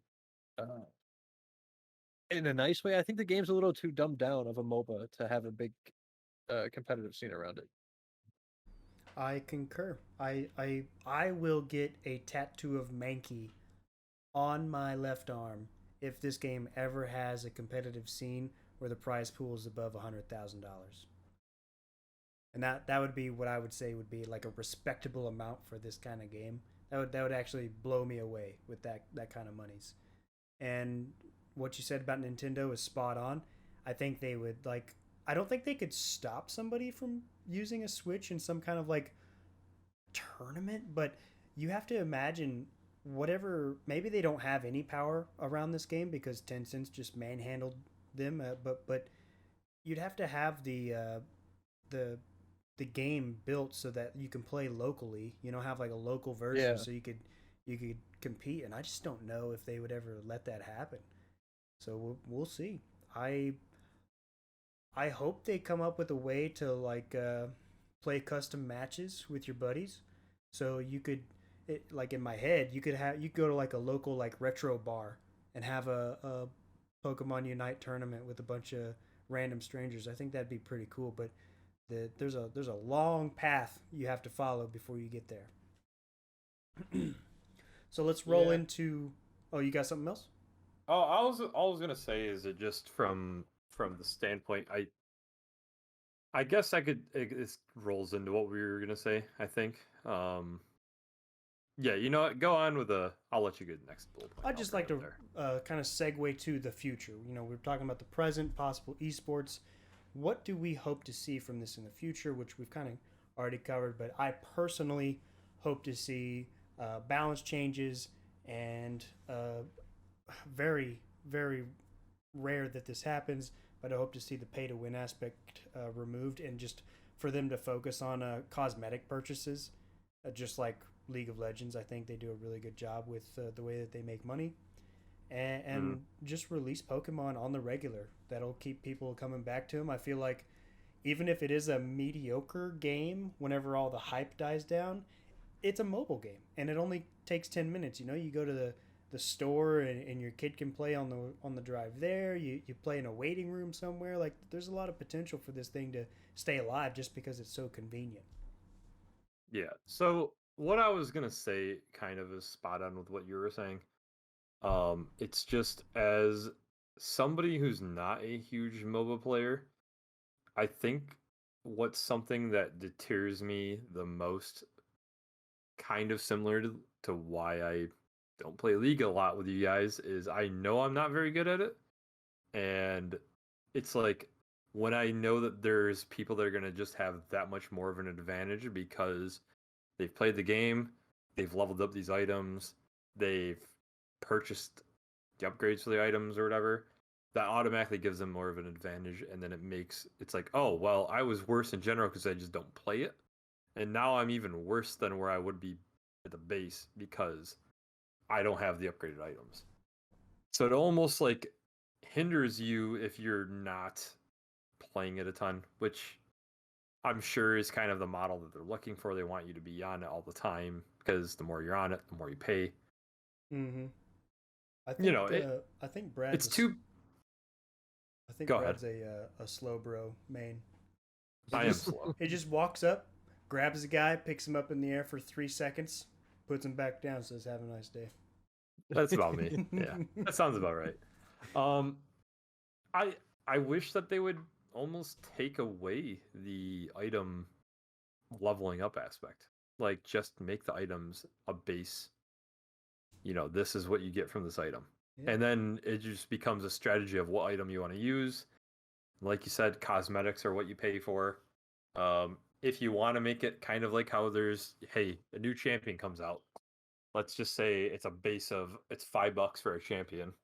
There you go. Right? If you want to buy it, you buy it. If you don't, you've got your guys to play. Bold We'll move, see. Cotton. We'll see if it pays off. It won't. All right. So, what I'd like to see in the future for this game, as somebody who's a huge fan of MOBAs in general, first, I would like to see the obviously microtransaction pay to win not be a thing. I'd like to see the game be as accessible to everyone as possible, from the little kids up to the adults to the people in the middle that are, our age that grew up with Pokemon. And to be able to just hop in and play a game all on an even playing field. And I feel like that's what a MOBA should be. Like, it comes down to, there's obviously the characters, some counter other characters and all that, but it's a fair game all in all, and it comes down to like player skill and team coordination or who wins. So I'd like to see that happen. I would like to see them focus on making their money where their money is meant to be made. People might say League and complain about League and Smite and Dota and for all of their XYZ reasons. But we all have to be realistic and looking at it and saying you don't pay to win. You pay for literally skins. And if you want to unlock a character early, if you, Brad, will say never played Smite. Brad could go in and play Smite and never spend a penny and access every bit of content in that game outside of skins. And even skins, you just get like the currency just for logging in daily.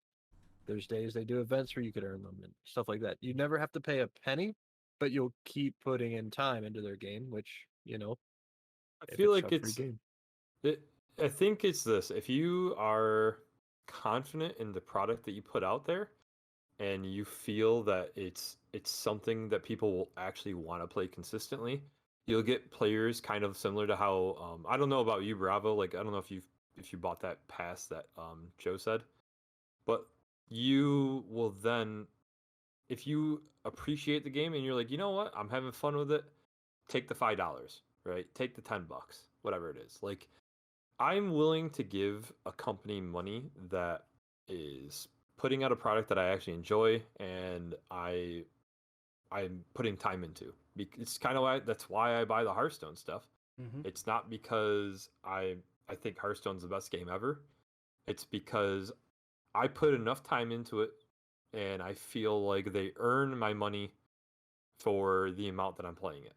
And it's as simple as that. 100% agree. Yep. I think I've played League of Legends for 3 years now, off and on, and I've probably given them a Benjamin plus or minus $20. And with the amount of time that I've put into the game, I I think that's pretty reasonable. I've only bought skins that I really, really like for the champions that I really, really like. And yeah, if you do a good job with the cosmetics, I'm perfectly fine doing it. I've played Smite for God about what 5-6 years at this point, and I've spent more money than I like to admit. Yep. But at the same time, if I sit down and say over all of the hours I played at Smite, and I compare it to this Ratchet and Clank, a $70 game that I played for what 12 hours, I without a doubt got more than 12 hours out of every $70 I put into Smite. For Yeah. sure. Easy. And that's how I value it. And I got so much more enjoyment. I mean, the friendships I've made from Smite, and I'm not getting any of that from Ratchet and Clank. I mean, literally from Smite is how I got Bravo here. Yeah, what's And my friendship worth to you? If you were to put it into numbers. $1, Bob. All right, Brad loses What? that round. Well, say- I'm next week we're gonna have a new host. we'll say 8. Yeah, like there's ways to make money in a game and still have like the game be free to play top to bottom. Mhm. And realistically, you don't have to pay money to play Pokemon Unite. And everyone's making this big deal about it. And I don't think sure, it's a scummy thing to do to be able to pay to get an advantage earlier. Play the game. No one's making you spend the money. That's how Yeah. I just view mobile games. I knew this was going to be a part of the game before release, Yeah. as it was announced. And everyone's kind of up in arms. And I'm just like, like, Well, we knew people it was were coming. so excited about the game, and even in the beta, you didn't really hear about it a whole lot. People were just talking about the hype around the game, and then the game releases, and you're like, wait, what? Yeah, it's crazy to see because it's the first time a game like this is actually doing like an actual pay to win feature. Yeah. At least for the beginning, like I said, you can just play and get it over time, but you don't see League doing it. I mean, we had League's runes that were kind of similar, the old style runes, but Yeah. even that wasn't to this extent. And like no other MOBAs have this type of feature, so it's not a good thing to see start up. Well, let's move on before we beat this poor horse to death. And we kind of wrapped our intro to MOBAs and our review of Pokemon Unite together. But let's just go ahead and define what a MOBA is for the folks that are listening that maybe don't know exactly what it is. Joe, why don't you throw that out there? Okay, so the MOBA stands for Multiplayer Online Battle Arena. That being said, that is a very general phrasing for what the games themselves are. Basically, it's a fusion of a real-time strategy, and role-playing games all mushed together. MOBAs that are known as MOBAs typically center around two teams, and their goal is to destroy the other team's base without getting yours destroyed. Give or take, Pokemon obviously being a bit different as you're just no destroying bases and it's like scoring points, but works the same way. Very comparable to basically a basketball game, like NBA basketball. You have typically 5v5 and there's all the different classes. So, typically your standard range champion, your mage, your warrior, your tank, and your assassin. Similar to basketball, point guard, forward, shooting. I'm not going to act like I know all the different names for basketball positions, Wow, you but need me to step in there? Similar but to hockey, essentially, where where you got the guy that tackles, you got the guy that punches, the guy that scores, and the guy that stops the score. yeah. Guy that's Yeah. got the ball, the long got the guy. ball. But the game itself is back and forth. Like it's constant offense and defense and managing how it is. So it's most likely comparable to basketball is how most people will look at it.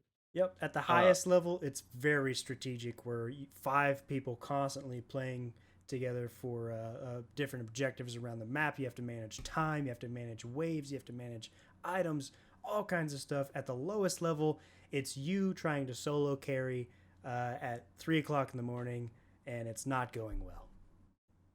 and next thing you know, there's a few holes punched in your wall. But yeah, so most MOBAs have a tower system. You got to break down the towers to get to the enemy base to destroy the enemy base. Vice versa, the other team's trying to stop you from doing that and do that to you. There's minions that spawn, so they're NPCs that literally just endlessly run down different lanes and battle each other. By killing them, you gain experience and money.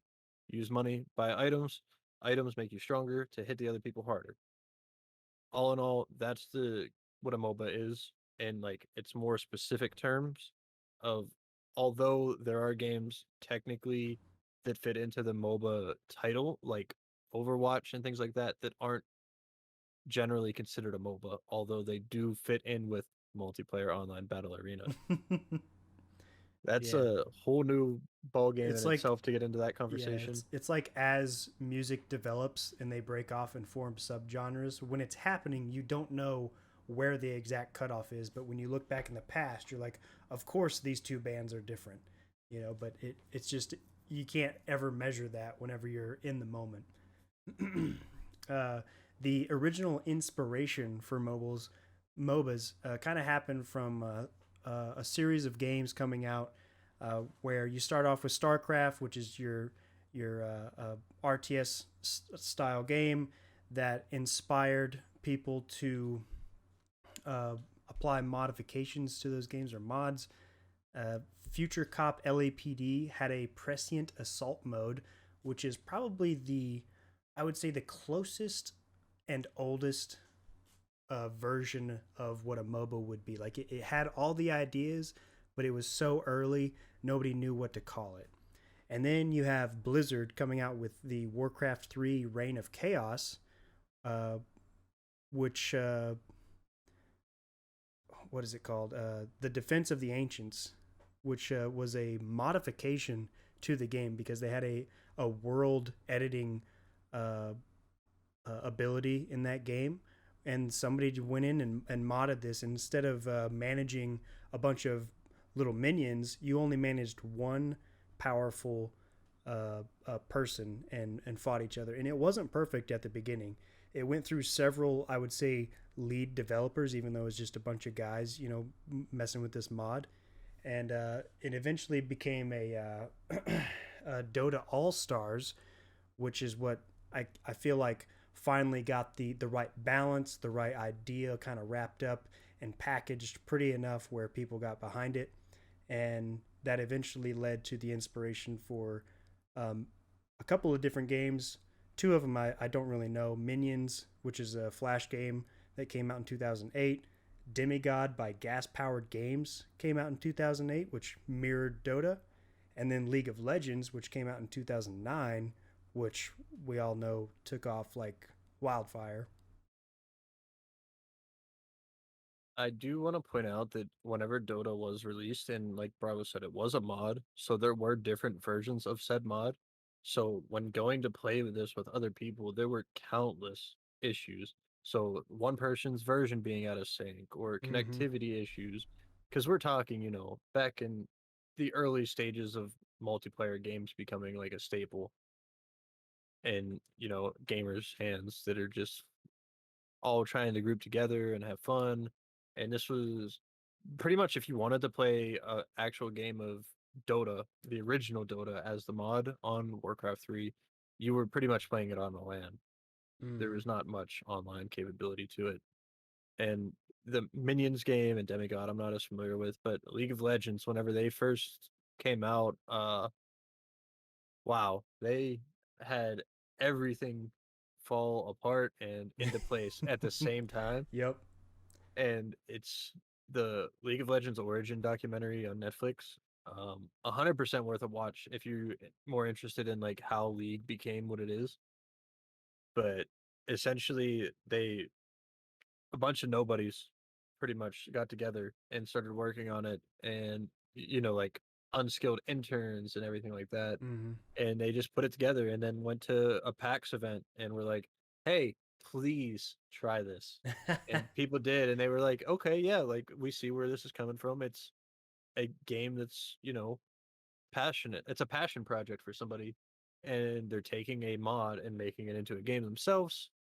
And I think they started out with like a test base of like 200 players, and by the time they made their first season come out, they were season 1 Worlds had over 400,000 viewers, and it was like in a warehouse.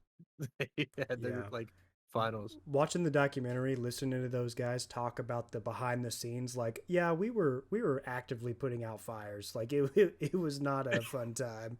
There's literally videos of like the ceiling collapsing on someone's desk and like water pouring through, and they're like putting it back together. Jeez.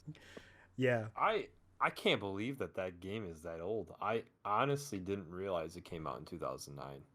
Like League? Yeah. Yeah. It's surprising.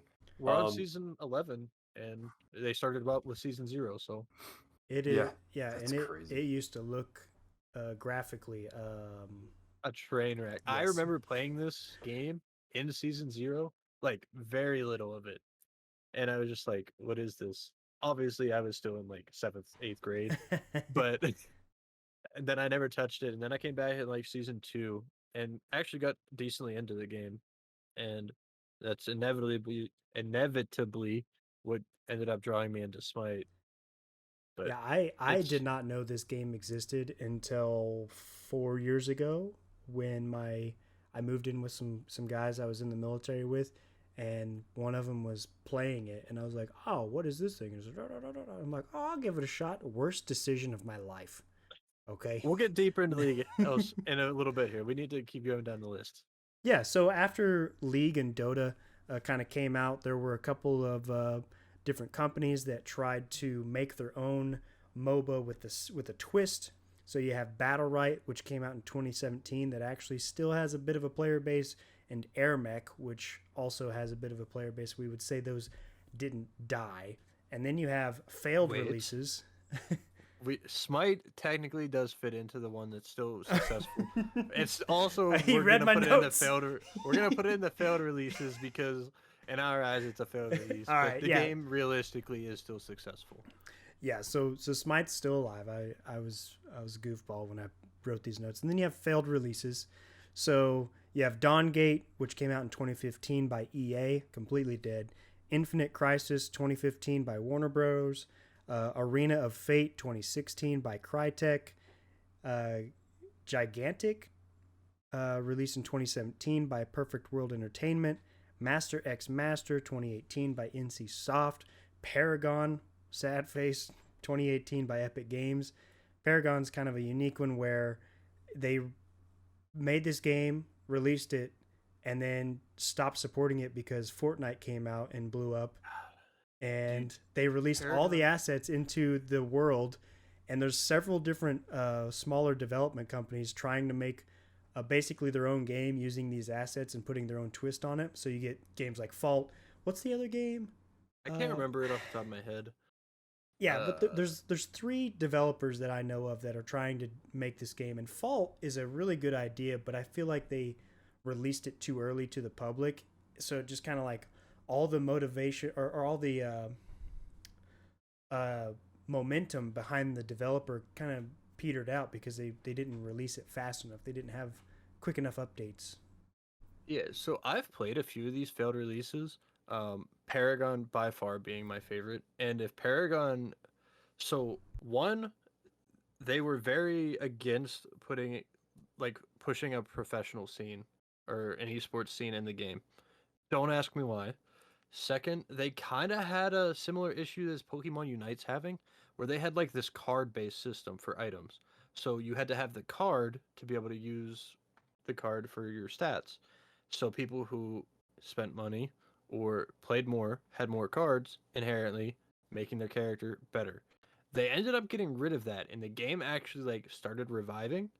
And then Fortnite blew up, and they were just like, nope, never mind, and just like kicked it back down. Cool concept. So it was third person shooter essentially, and it had it was 3-dimensional. So Smite It had verticality. Yeah, it had verticality, and like there's actual like up down aim. So if you jumped, you could actually like jump over an ability or jump over somebody's arrow shot at you, and it was really cool to have like that extra layer into the game. I also played a bit of Gigantic, which that game was super weird. Wasn't for me. It was like Overwatch met like Risk of Rain, and like that weird art style that I'm not personally a big fan of. But it was like, kind of just like team based. Like from what I remember, capture this objective and hold it and get points. And it wasn't like a standard MOBA that we're talking about here. And then I also believe I played a little bit of Arena of Fate, but I don't remember enough of it to actually have an opinion.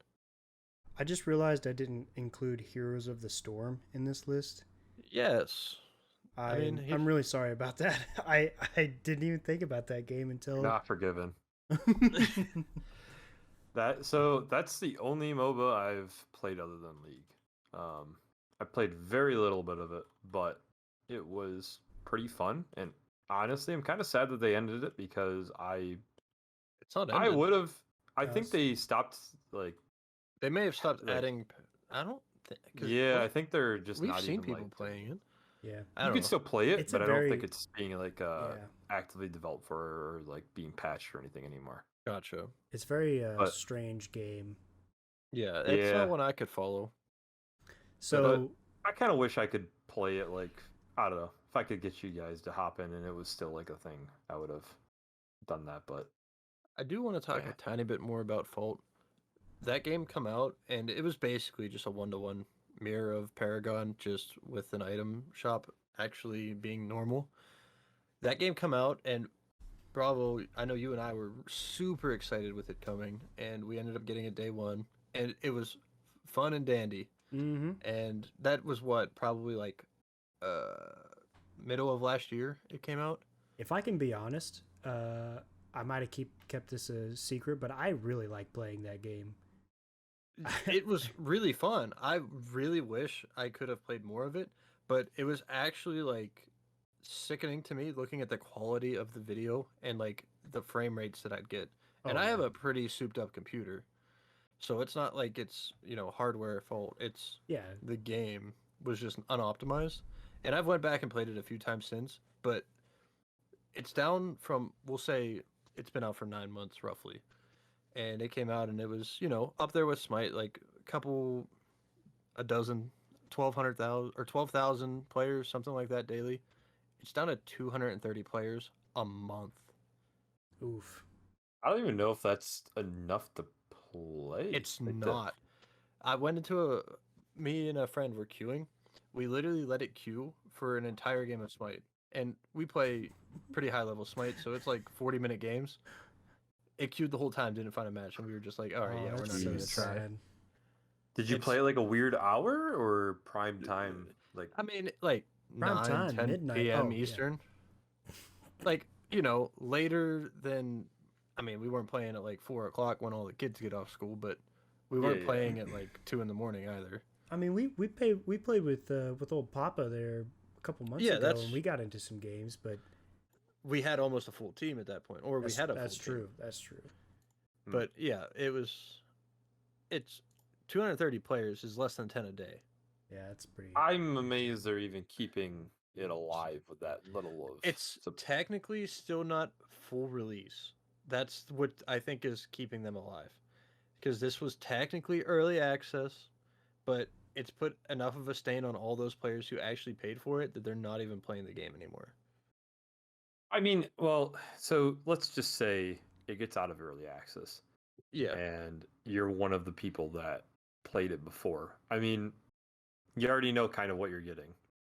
Unless they completely revamp the game, it's probably not going to change anybody's opinion. Not even revamping it. Just well, maybe that's what you mean by saying revamp. But how do you get the motivation back? Like, how do you get the community back to play the game?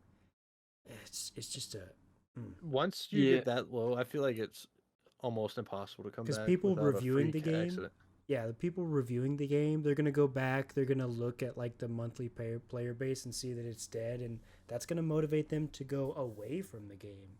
So I think the only way is, and what I meant by revamp is they would have to make a drastic change to the game that would change it as a whole almost to bring people back. And all you really need to bring a game back from the dead, honestly, is you get 1 to 2 of the big Twitch streamers to stream it and be like, oh wow, look at these changes, it's big, look at how good this game is, it's so much fun. Yeah, and then people are going to start kind of, I mean, I'm not saying it's going to save it, but it'll give it that little shot in the arm that they might need, and it could save a little bit of it. I feel like Fault just needs they need a really good PR team, and I'm here to publicly state for the first time ever that we would love to be that team. So if any Fault developer would like to reach out to us, that would be great. Yeah, if you want, you can pay me. I have tons of experience in MOBAs. I know everything I'm talking about. We actually were like, so in the past we had Envision Gaming Smite League, and we were like all set and ready to go with like a Fault one. Like we wanted to be like the league for Fault and become like a big community for it. And then the game came out and we played it and we were like, this isn't ready. Like, nope.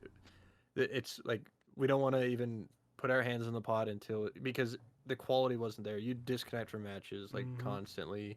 The items like in the store didn't even have pictures for the items yet. They were just like cards with a name on it. And they like released to the public like that, and sure, early access, we knew what we were getting into, and it just wasn't ready. But we were like gung-ho for this game. We had a friend in our Smite community who was like big and like back and forth with developers who played this game, and like we were all set and ready to go for it, and it came out and we just unfortunately couldn't. Probably like anything else where realistically, if you're going to put something out there, you have to have at least a certain level of it developed, because first impressions are so key. And if you cut some corners and you're like, oh, we're not going to have pictures in for these items. I mean, little details like that can really deter people. Especially trying to break into like the scene they are, where you're competing with League, Dota, Smite, more Yeah. so Smite because it's the other 3D one. But Smite, although it's not like a huge one, it's still a big third-person one. I think it's big enough to where, I mean, as somebody like me, where I don't know a ton. I mean, the ones that I know are, like, obviously before Pokemon. It was Dota, League, and Smite. Those are the 3 that I knew. And then obviously the Heroes of the Storm, but that was just because I played a bunch of the Blizzard stuff. Well, moving on, let's hop into a deep dive of League of Legends. And Bravo, I know this one is near and dear to your heart, being 4 years into it. If you want to lead our, I feel like here. I'm relatively new compared to the goofballs that I have played with, but I'm gonna give it a shot. And for those of you listening, if you're passionate about League, please just correct me if I am wrong on anything. But let's talk about the stats first. The average player count is 12 million people daily across the world. That's 115 million people monthly. 85% of players join via word of mouth from friends, and that number is roughly 1% of the world's population for those statisticians out there. League's player base, if compared to countries, would be the 5th largest in the world, which is just, it's a crazy comparison to have. The 2018 World's prize pool was 6.4 million. I tried to find why the prize pool decreased for 2019 and 2020, but I couldn't find the stats on it. I don't know if they changed the percentage of revenue share. It could even be like they had more minor tournaments during the year they took that money into. Or... Yeah, I just don't know, because I mean the popularity did somewhat decrease in the 2019 area. Oh yeah, but it wasn't enough to cut it down by a third or whatever the price. They're like down to a half of that now. It was 3.34 for 2020. I mean, it's still a ridiculous amount of money, but it definitely peaked in 2018. But moving on, 23 million people viewed the 2020 finals. You got to take that with a grain of salt because it was 2020 and people were probably stuck at home. There were 400,000 people for the season 1 finals. Is that right? Yes, that is how it's scaled from 400,000 up to 23 million. Yeah, and even 400,000, like in the for Netflix season documentary, 1, bro. They were like, "What is happening? Like, how do we do this?" Yeah, that's more than the NBA, NHL, MLB finals combined. Which I got a little side story about that. I was sitting in a restaurant, 2019, and I saw a game of League advertised on ESPN, and I lost my. I lost it. I've watched a game of League competitive played on ESPN. Dude, that's so. So cool. they, I could be wrong because I haven't had like cable in so long, but I could have sworn that they started actually pushing it. Like I think they're like I don't know if it was ESPN 2 or 3 or something. Well, yeah, then they were trying to push like some esports stuff. So what I watched was I watched a commercial for League. I believe it was the Worlds, but in that same like week, I was in the same restaurant. I have a problem, okay, but before COVID, I would go to the same restaurant once a week with some friends. Anyways, I watched a Rocket League game between halftime shows of a basketball game because ESPN was pushing for like you want to call it like a ESPN 8, the Ocho kind of style just for esports. I don't know what happened to that because I don't have cable, but I thought it was pretty darn cool. From my understanding, it's still on like some of the minor ESPN, so like 3 or something like that. Mm-hmm. But last I remember, like you could actually go on to ESPN and like actually get to like league standings, like off their website. I'm not seeing it anymore, but I do know that there's like betting websites like DraftKings and that you could still bet on League of Legends matches. Oh my god! Like it's crazy to think that, like, I don't know. I think it would be really cool to have a channel dedicated to like esports on TV, like cable television. And I Oh, think yeah. like those little retro arcades and bars that do that type of thing Oh, are really yeah. cool. And I really wish that we had one local. I would pay real human money to just go to a restaurant, like a cool like bar or something, and watch a game of Rocket League or League of Legends with a bunch of other people, a bunch of other strangers that want to go there to watch the same thing, just like a football game or Yeah, baseball. I think that would it, be so freaking cool. yeah, like we went out to watch playoff hockey. Like I'd love to go out and just watch like Yeah, in a bar, like League of Legends Worlds. bar crawl and talk crap on like different people. Like, oh, what's your main, bro? All right, Bravo, get the bus up here. We're opening a bar. Envision barcade, and you just stream Twitch videos. All right, I'm gonna mount a LCD screen on the outside of my bus and just like force The people bar is- to watch. It's a mobile It's a bar. mobile bar, yeah. Yeah. Oh, here's the cops. Roll out. Anyways, League of Legends made $1.5 billion in total revenue in 2020, which is just crazy amounts of money. So going off these stats, I have a question for the gentleman in this room here. Do you think it's pay to win to spend money to unlock champions? So let me explain this for folks that don't maybe understand. Whenever you play League of Legends, there's a rolling roster of free champions. So you go download the game right now. I think you get 10 champs that you can play. 15 now. Maybe I could be 15. wrong. Yeah, you get a rolling roster that you can play for absolutely free.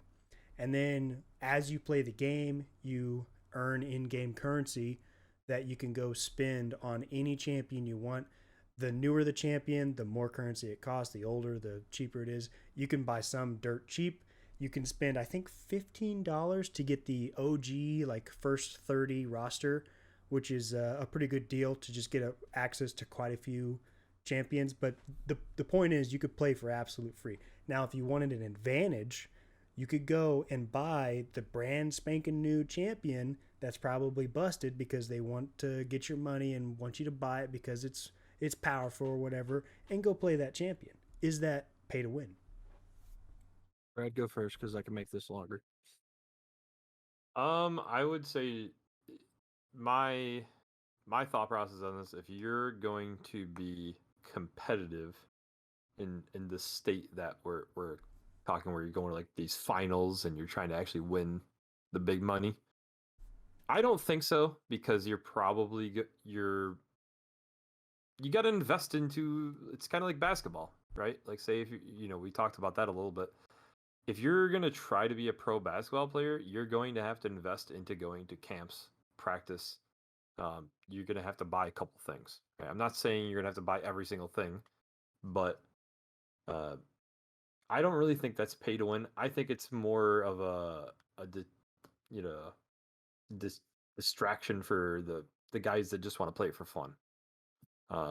Even like us, right? Like Joe, obviously, you and Joe are a little more intense in the game, where you play a lot more, but I wouldn't say you guys are going crazy dropping money on it at the same time versus somebody who's going to be playing this every single day, trying to be the best, kind of like where Joe was at with Smite, where he was actually going the places with his team beforehand.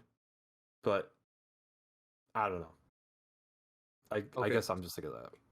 So my answer is a resounding no. I don't think it's pay to win by any means, because the meta could change of what is the best character overnight with a patch. So, I mean, if we're talking about it in a certain way, like I'm pretty sure Darius is a champ that they either give you in your first few levels or that is relatively cheap. Darius you could ride him all the way up to the top, and like there's challenger players that are Darius one trick, and that goes for every champ in the game. And so any champ works. So you could take the one champ you play and play him all the way up to be one of the best players in the world, or you could own 30 champs and suck at all of them like me. I was gonna actually say that too. I mean, realistically, Yeah, Joe yes, sucks it. Yeah, that's. I mean, that I'm gonna end it there. That just sucks. But realistically, I mean, if you're good at the game, I mean, is there going to be an advantage with some characters? But I'm sure there's somebody out there that's playing the bottom tier guy that's dominating with him. So Yeah, I'm I sure there's. So get my worked opinion by them. on the pay to win aspect is that it is not pay to win because the sheer amount of technical knowledge you have to have about the game before you can get good is crazy. So the length of time it's going to take you to learn all that, you're going to gain the in-game currency to buy any number of champions reasonably that you need to play the game and find your one trick or find your small pool of champs that you want to play or what have you. It's muddled down enough. There's enough champions out there. It's not pay to win. If the champion pool was much reduced and you didn't gain currency or you didn't gain as much currency to buy champions, then that would be pay to win. But they've got it balanced just right where you can put a couple games an evening throughout a whole week and you can earn enough to get a couple champions depending on the cost of them. So I think it's a really balanced system. I think they've done good by really only making money by the cosmetics. Yeah, I mean, you definitely could pay to speed up your process of unlocking champions. Like if you see one that comes out that's really cool and you want to buy it, Mm-hmm. it's a couple bucks, and you typically, I think, what I spent $20 one point, and I ended up unlocking 4 champs, so roughly $5 a champ. Obviously, give or take. Yep. And there was a really long time where I didn't buy any cosmetics.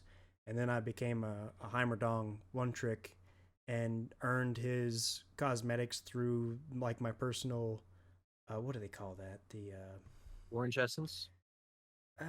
no, I got a couple of his cosmetics for free and I decided to like complete my library. So as they came across my plate, I purchased them, but but that's a different story for another time. One critique I do have of the game, and Joe actually inspired me to this idea, but I wish you would earn the paid currency every game, just a little bit, not a lot, but just a little bit. You know, it could be 15 or 20, which is not a whole lot Just at all. trickle it to me. Just trickle down economics. You know, just You can just give me like 7, and I'd be like, I need to play another to get 7 more. Yeah, I think that would be pretty darn cool. I mean, that's just what Smite does and what I was used to. So switching over to League and like not getting anything but mastery points for the game, it was just kind of awkward to me. But there has been, at the time that the League's documentary was filmed, over 160 billion total man hours played of League of Legends. And I don't know about you guys, but that time, like, it does not compute to me of how long that is. No. And what's really cool about the modern life that we live, people make their living playing this game. They same thing with Dota, but people make their living playing this game. One of my favorite streamers on Twitch is Solo Renekton Only. He's a goofball, and he's pretty good at explaining the game. So I kind of latched onto him, and that's all he does. He plays League, and I want it's so cool. to point out that 160 billion hours comes out to 18 million years, 18 and a quarter million years. Nice, bro. Of in-game time. Think about all that time spent. Blows my mind. League, obviously not the only major hitter still on the market. Dota still currently averages over 400,000 daily or around that number. The international prize pool is actually completely crowdfunded and is around 34 million and climbing. And Dota puts a much larger portion of their in-game purchases towards the prize pool than other MOBAs. So you're buying cosmetics or other champions, a good chunk of that money gets put into the prize pool for their esports league. And I don't know about you guys, but I've played a tiny bit of Dota. I downloaded it, played a single match, and decided it wasn't for me because the the ability to attack minions was just beyond me. Like I attacked a minion and thought I had to last hit it, and I missed, and I was like, oh, um, hmm, interesting. And then people were like breaking trees down and gaining health back, and I didn't know what's happening, so I just ran away. Brad, have you played any Dota? No, Bob. No, Bob.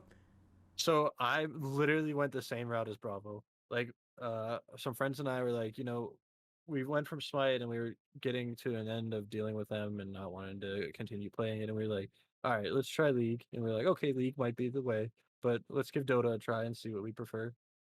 I installed Dota because friends weren't on, and I was like, you know what? I'm gonna be a step ahead of them. I'm gonna go through the tutorial, and then I'm gonna go play a game. And then I got into the tutorial and was like, I know how to play League, and screw this. I'm just going into a game. Got into the game, found like the ADC, I guess, was like riding around on a horse or a bear or something, and I was like, okay, this is weird. I've never dealt with this before, but I dig it. And then like I got to lane, and I threw an ability, and it like or auto attack an enemy, and it said miss, and I was like, did did I do something wrong? And so I got into a fight, and I got like a bunch of misses in a row, and I kind of just sat there and I was like, okay, what's going on here? Then I was like, all right, I'm just gonna chill. I'm not gonna trade with the enemy. I'm just gonna farm. And then I missed a last hit on a minion, and my creeps ended up killing that creep, and I about lost it whenever I realized you could miss auto attacks on minions. Like, how do you ever last hit? I just don't understand that concept. Yeah. I don't understand the game. I think like the terrain of Dota is so cool, like busting through the woods in the Yeah. jungle trees and like hiding behind the trees and like rolling out them. I think it's so cool. I But do want to give Dota like a solid effort. It just wasn't my time. And I have to give the structure of their world's equivalent called the international so much credit, because the way that they crowdfund this and then open it up to everybody. So it's crowdfunded, and then the international opens, and it's like uh folks might not get this, but it's like a pool tournament. You enter the pool tournament, you anybody can show up and play, and it's this giant bracket, and you play, and if you make it to the top, you're there. Literally anybody. We could make a team, go to the international, and compete, and have just as good of a chance, uh, you're pushing statistically, it there. as anybody else to make it to the top. You know, like if our skills there, we can do it. Doesn't matter if you've done garbage the whole year. You have, you get in the zone and you play. You're golden. Yeah. So one key factor of like the Dota community and what they discuss quite often and argue about is should more champs be released and less balance done, or more balance done and less champs be released? I think that's a talking point for any MOBA, and Yeah. I think once you get so large, you have to just take a break, and you tell the community like, hey, we're taking a step back. We're only going to release one or two champions this year, and we're going to focus on balance. We're going to make sure, the quality of life is there. We're going to fix the, whatever issues that might be in the game. But games like League, they only focus on the win percentage, So if a champion is at a 50% win percentage, it's perfectly balanced. And This whole thing should be. I don't know if I agree with that, because it's not balanced at all levels. So I just don't know. So that leads me into another good question for you. What should the game be balanced around? Should it be balanced around professional play, high elo play, like middle of the road, or low elo play? Where is the point of that you should focus balance, in your opinion? I think balance should come from like potential damage output and skill above all, right? Didn't answer me. What's that? I said that doesn't answer my question. Right. So you, it should be around the damage potential of any champion, right? You shouldn't have a champion that just because I left click you, you just die instantly. That's not fun. Shouldn't have a champion that can CC you or hold you in place for 4 seconds and you just die, because that is the most rage inducing feeling you can ever have. Like just get rid of it. There's got to be a way to counterbalance that. If you're going to have that, you need to have somebody or something that you can do in that game to fight against it. So my question, not being like what makes a character need to be a balance change, but like where the point of balance is determined. So if a character is overperforming in, bronze matches, but is underperforming in challenger matches in league, what should be done? That is a hard question.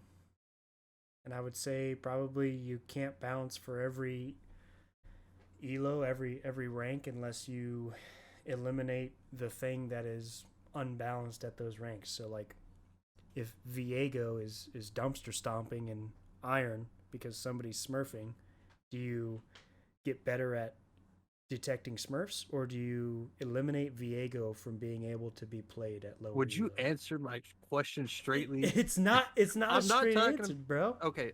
We're not accounting for smurfs. We're accounting for a pure bronze match of 10 bronze players. And over X amount of games, they all play Viego, and Viego, like each player individually plays them once. Viego's team wins 9 out of 10 games. But then we flip it and go to a challenger lobby, and the same rules apply, and then Viego wins only 1 out of 10 games. All other things even. Just Viego performs worse in challenger level games than he can in bronze games. Like, where is the point that the game should be balanced around? Eliminate pros. Eliminate Viego from the game. Okay, Brad, your answer to a real question, since you've been quiet for a while. All right. In my opinion, you definitely don't balance a game around the low end players. 100% don't, because the people that aren't as skilled at the game, like Joe, are not who you want to play anyway.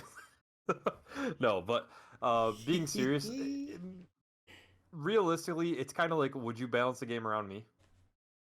Would you want the game balanced around how I play? Mundo would be S+ constantly. So, all right, like being honest, it's like you don't want to balance around me, because I hop in and I play like maybe 1 game a week. Maybe. So out of good, like for the past few times, like you want to balance it around the people that are dedicated to your games. They're putting the time in. I feel like unless you are just absolute trash, if you put enough time in, you're going to be pretty decent at the game, right? Like if you're putting in the effort from the time, you're going to learn the basics. You're not going to be in the bottom of the tier. You don't balance around the bottom. I would say you balance around the higher end people where it actually matters. I think you balance around the top of the bell curve, which would be the average player. And you might lean more towards the pro side, so maybe not the tip top of the bell curve, but the front 60 or something, So you're talking like plat or diamond level play. You balance around that, and then you use common sense to say maybe we shouldn't give every new champion 3 mobility abilities. Maybe we shouldn't give Mundo the best skills. So go ahead. Whenever I ask myself this question, I obviously go back and forth, and I feel like I'm watching a few different games do it in a different order. I feel like Smite legitimately balances around bronze level play, and then League balances heavily primarily on like pro level play. And I feel like out of watching the two, I 100% prefer balancing around pro level play. And I feel like that's where the balance should be, as that is your competitive aspect of it, and you want to keep competitive integrity. So obviously we're talking like, bronze, challenger, but pro levels, are the best of the challengers in a competitive setting. So looking at it that way, I feel like the game should be balanced from the top and not the bottom. Because if you look at the bottom, it's literally what drove me away from Smite.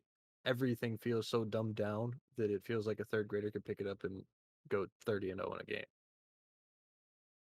Yeah, I mean that seems like a good idea. I mean, you literally can't go wrong because your pro play is the public facing. Yeah. You know, what was the number?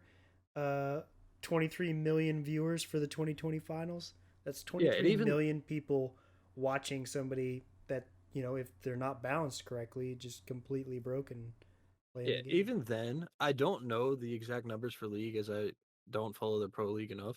But out of the 156 champs in league, I'm pretty sure a good portion of those, if not all of them, get played at some point during the year, like the season, which is a good sign for balance. I mean, obviously, others get picked and banned more than others and whatnot, but they seem to try to like fluctuate them a good bit, which is a good feature. Yeah, I don't know enough about Dota to that's the cool compare. thing about MOBAs, right? Like you and I can have a game plan going into a game playing together with three other strangers, but when you get a 5-man together, the strategy becomes so much more complex because especially professionals who know how to play with each other, they know when and what abilities do so they can like stack them and make things happen that are just out of this world.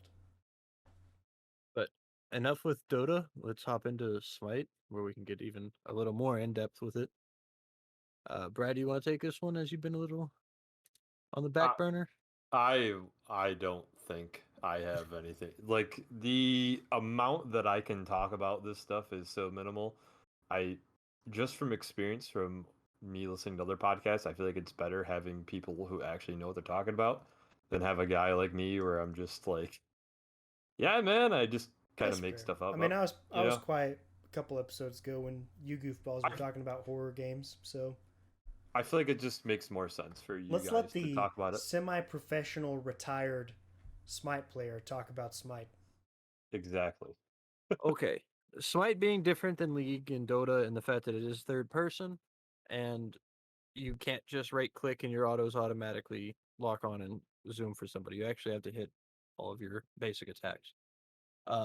Smite average players are really hard to count because it's on multiple platforms. So Smite is available on Switch, Xbox, PlayStation, PC, Steam, and Epic, as well as having their own launcher that's not available anymore. But if you have it, you can still use it.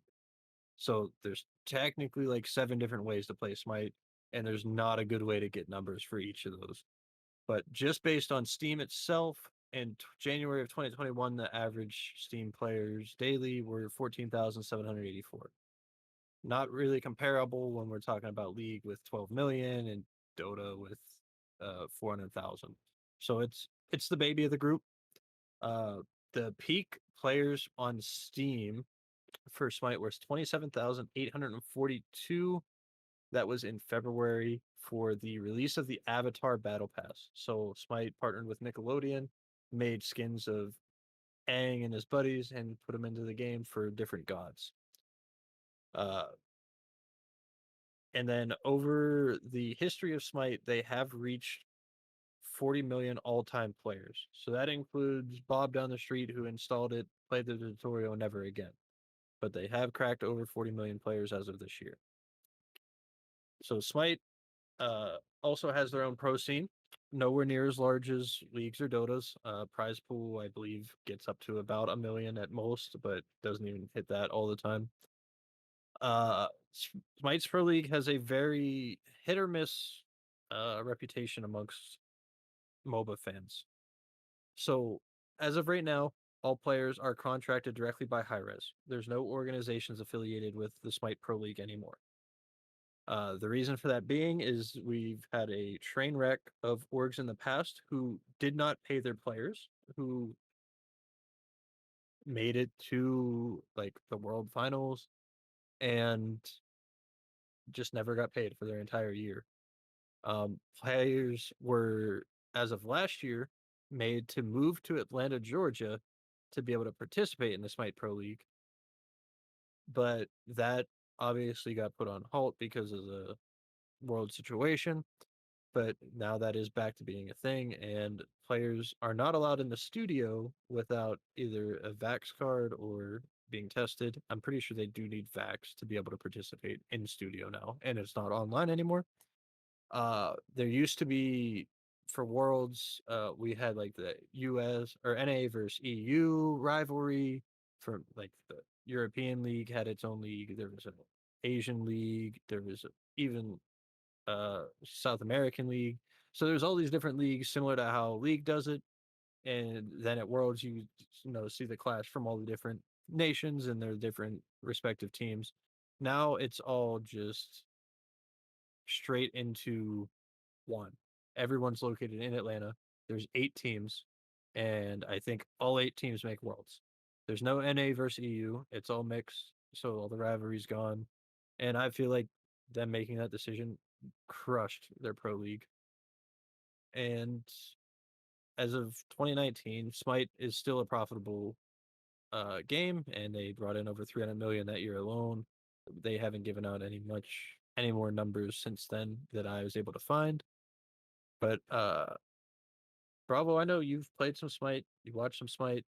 Uh, that's how we found each other. It was a match made in heaven. But tell me about your first like coming into and watching Worlds, because I know that's kind of what brought you into download the game. Yeah, so I had my fill of League of Legends at the time, and I was streaming quite often, and I watched the finals, like the final game of, I guess 2019, and of Smite, and I was like, I'm gonna give this game a shot. You know, I really like the different like pantheons of gods and whatnot. Heck yeah, I want to play as Zeus or Merlin or whoever, you know. So I gave it a shot, and Joe showed up to my stream and was kind enough to tell me how to play the game. Smite is an amazing concept, applied poorly. I really think this game still has the potential to go above and beyond what it currently is. And the developers just make the strangest decisions to me, like limiting where or how you can play for the pro league, you know, splitting it from, you know, or forcing people in Atlanta. The list just goes on. And I, if I had all the money in the world, I would purchase High Res and build this game, or purchase the IP for Smite from High Res, build this game from the ground up again, and release it into the world the way that I know it should be released. But yeah, the only reason I played it so much is one, I had friends that played it, and the concept is so good. And that's my opinion, and I'm sticking to it. Brad, I know you've seen a little bit of us playing Smite. Any thoughts on the game as a whole, or anything you want to add in? I don't want to leave you out. No, you're totally fine. Yeah, I mean, I've watched a good amount of like MOBAs in general, and I think Smite is one of the most fun to actually watch as somebody who doesn't know what the heck's going on. And I think it has a lot to do with um the theme and aesthetics of it being centered around a lot of the gods and whatnot. It I think it's just one of those things where the gods are cool, you know, and it's kind of fun to see whatever god that you're a fan of kind of run around and dominate the rounds. I mean, I guess it can kind of be similar to anything else. It's just it's a cool game. Plus, being the third person perspective, I enjoy watching that a little bit more, just as a casual person. So that's about pretty much all I have to really add to it. Gotcha. Joe, So, should we release the commercial we made for when we were running a Smite League? maybe we'll talk we don't. about it. We'll drop it on the YouTube channel if we can. But so Smite, I feel like you guys said it's the perfect concept for a MOBA. Like you have all these different pantheons and like religions throughout history that just literally make your characters for you. Like you go through each different deity's lore, and they pretty much build themselves into the game. I feel like Hi-Rez does do a decent job with character versatility. So they like to mix it up, and you'll get an Egyptian god here, and then you'll get a Norse god, and then you get a Celtic deity, and all that fun stuff. And the god design is really cool. My issue comes a lot with the fact of balance in the game in particular, and like I said, I do feel like it's balanced more around low level play. Not everyone may agree with me on that, but there's champions like Persephone. Um, she was known to be a really high skilled champion. So if we pull Brad in and hand him Persephone, he's not gonna have a good time, and probably not even gonna be able to figure out what exactly she does. Which probably, if Brad played a little bit more MOBAs, he'd get to a point where he could sit down and read it and figure it out. He might not be able to go and go 30-0, but Persephone was one of the best gods in the game for people who knew what to do. Like she was banned a good bit in high level ranked because the small amount of players who were good with her could literally 1v9 the match. Like she was that good of a champ, but had a huge skill gap. And now they dumbed her down to the point where she's like not even viable because she's too brainless. And it's like, why? And so there's another champ, Giannis. He had a ability that was a figure eight. So like it went looped out, met in the middle, and then looped back out and made an eight. That was apparently too hard for people to hit, which given, sure. But it was part of his kit. Like if you got hit by one orb, you took this much damage. If you got hit by two, you took double. So there's those 2 points to hit.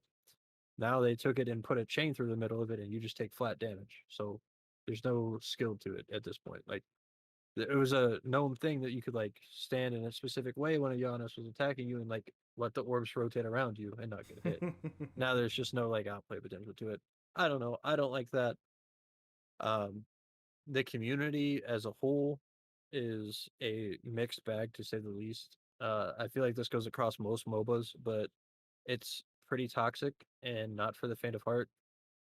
Smite is actively trying to get rid of all of the sexual harassment, racial uh, phrasing being used in game and all that, which is definitely good and respected. But that game's pretty out of hand, and there's people who, you know, I've personally been harassed by, even though like the games where I'm doing well, your team will still find a way to berate you. That's gonna be in all MOBAs, but I feel like Smite in general, out of all the MOBAs I've played so far, has been outstandingly the worst. And it's bound to happen in any team-based game where everyone thinks they're the best and they're not the problem when everyone else is. I mean, we all think that at a certain time. We're like, oh, my teammates are all idiots, but in reality, you're like, oh, I probably could have played better as well. But Honesty, get that out of here. we also had a little bit different of a viewpoint, Bravo and I, with the Smite community, as we did run a Smite league under Envision Gaming. And Bravo, why don't you dive us into our experiences with that one? I'm gonna keep it top level and just talk about the passion behind it. We really enjoyed doing the league. COVID happened during the the first league we had, it was kind of the beginning stages. Second league we started, COVID was It was in full swing. Yeah, full swing, and people were trying to go back to school. They were trying to go back to work, and scheduling was just god awful. And dealing with Smite and scheduling issues kind of pushed us away. But at our peak, we were managing 700 people, plus or minus about 30, because we had X amount of teams. They're all 5-man teams plus some alternatives. The numbers just add up, and we had a blast with it. It was unfortunate the way that things happened, but yeah, I just want to get my hands on this game and just fix it and make it what I imagine the game to be. I don't know if you want to add something to our league. Mm, Not really add, but just highlight that, we really did have a fun time with it, and it was obviously a lot of work for us to keep up with, and we appreciate the people who did play in it that may or may not be listening, that for their participation. And Mm-hmm. I think everyone who did participate and, didn't end up being a team or dealing with teams that dropped out and whatnot due to scheduling errors, really enjoyed it. I know our first season we had a really good run, Mm-hmm. and the team that won it, we were friends with some of the people on the team, and conversed back and forth, and they really enjoyed it. So I not opposed to the idea of something like that maybe in our future, but it's something that, scheduling wise is a lot of work that we'd have to go back through from the beginning. Yeah, definitely done a little bit different, but it went from season 1, everybody had all the time in the world to play. Season 2, everybody's trying to figure out like, oh, I don't have a job anymore. Oh, I'm going back to school now, but there's these COVID rules. Just crazy stuff. I really think this game could get, maybe not league level, but I think it can get to Dota numbers for like player base if it realistically was uh put in the right path. Yeah. Yeah, I agree, Joe. Let's hope for the best. Moving on, we would love to hear what you guys have to say about MOBAs. Maybe we missed something that you thought was important, or maybe you just want to yell at us. It's all perfectly fine. You can hit us up at envision_org on Twitter. You can email us at envisiongamingpodcast@gmail.com or comment right under the YouTube video where we respond to all comments. Don't forget to check out the Mort the Chicken Let's Play that we have thrown up on the YouTube channel. Again, we had a ton of fun playing that sucker, and we'll catch you next time.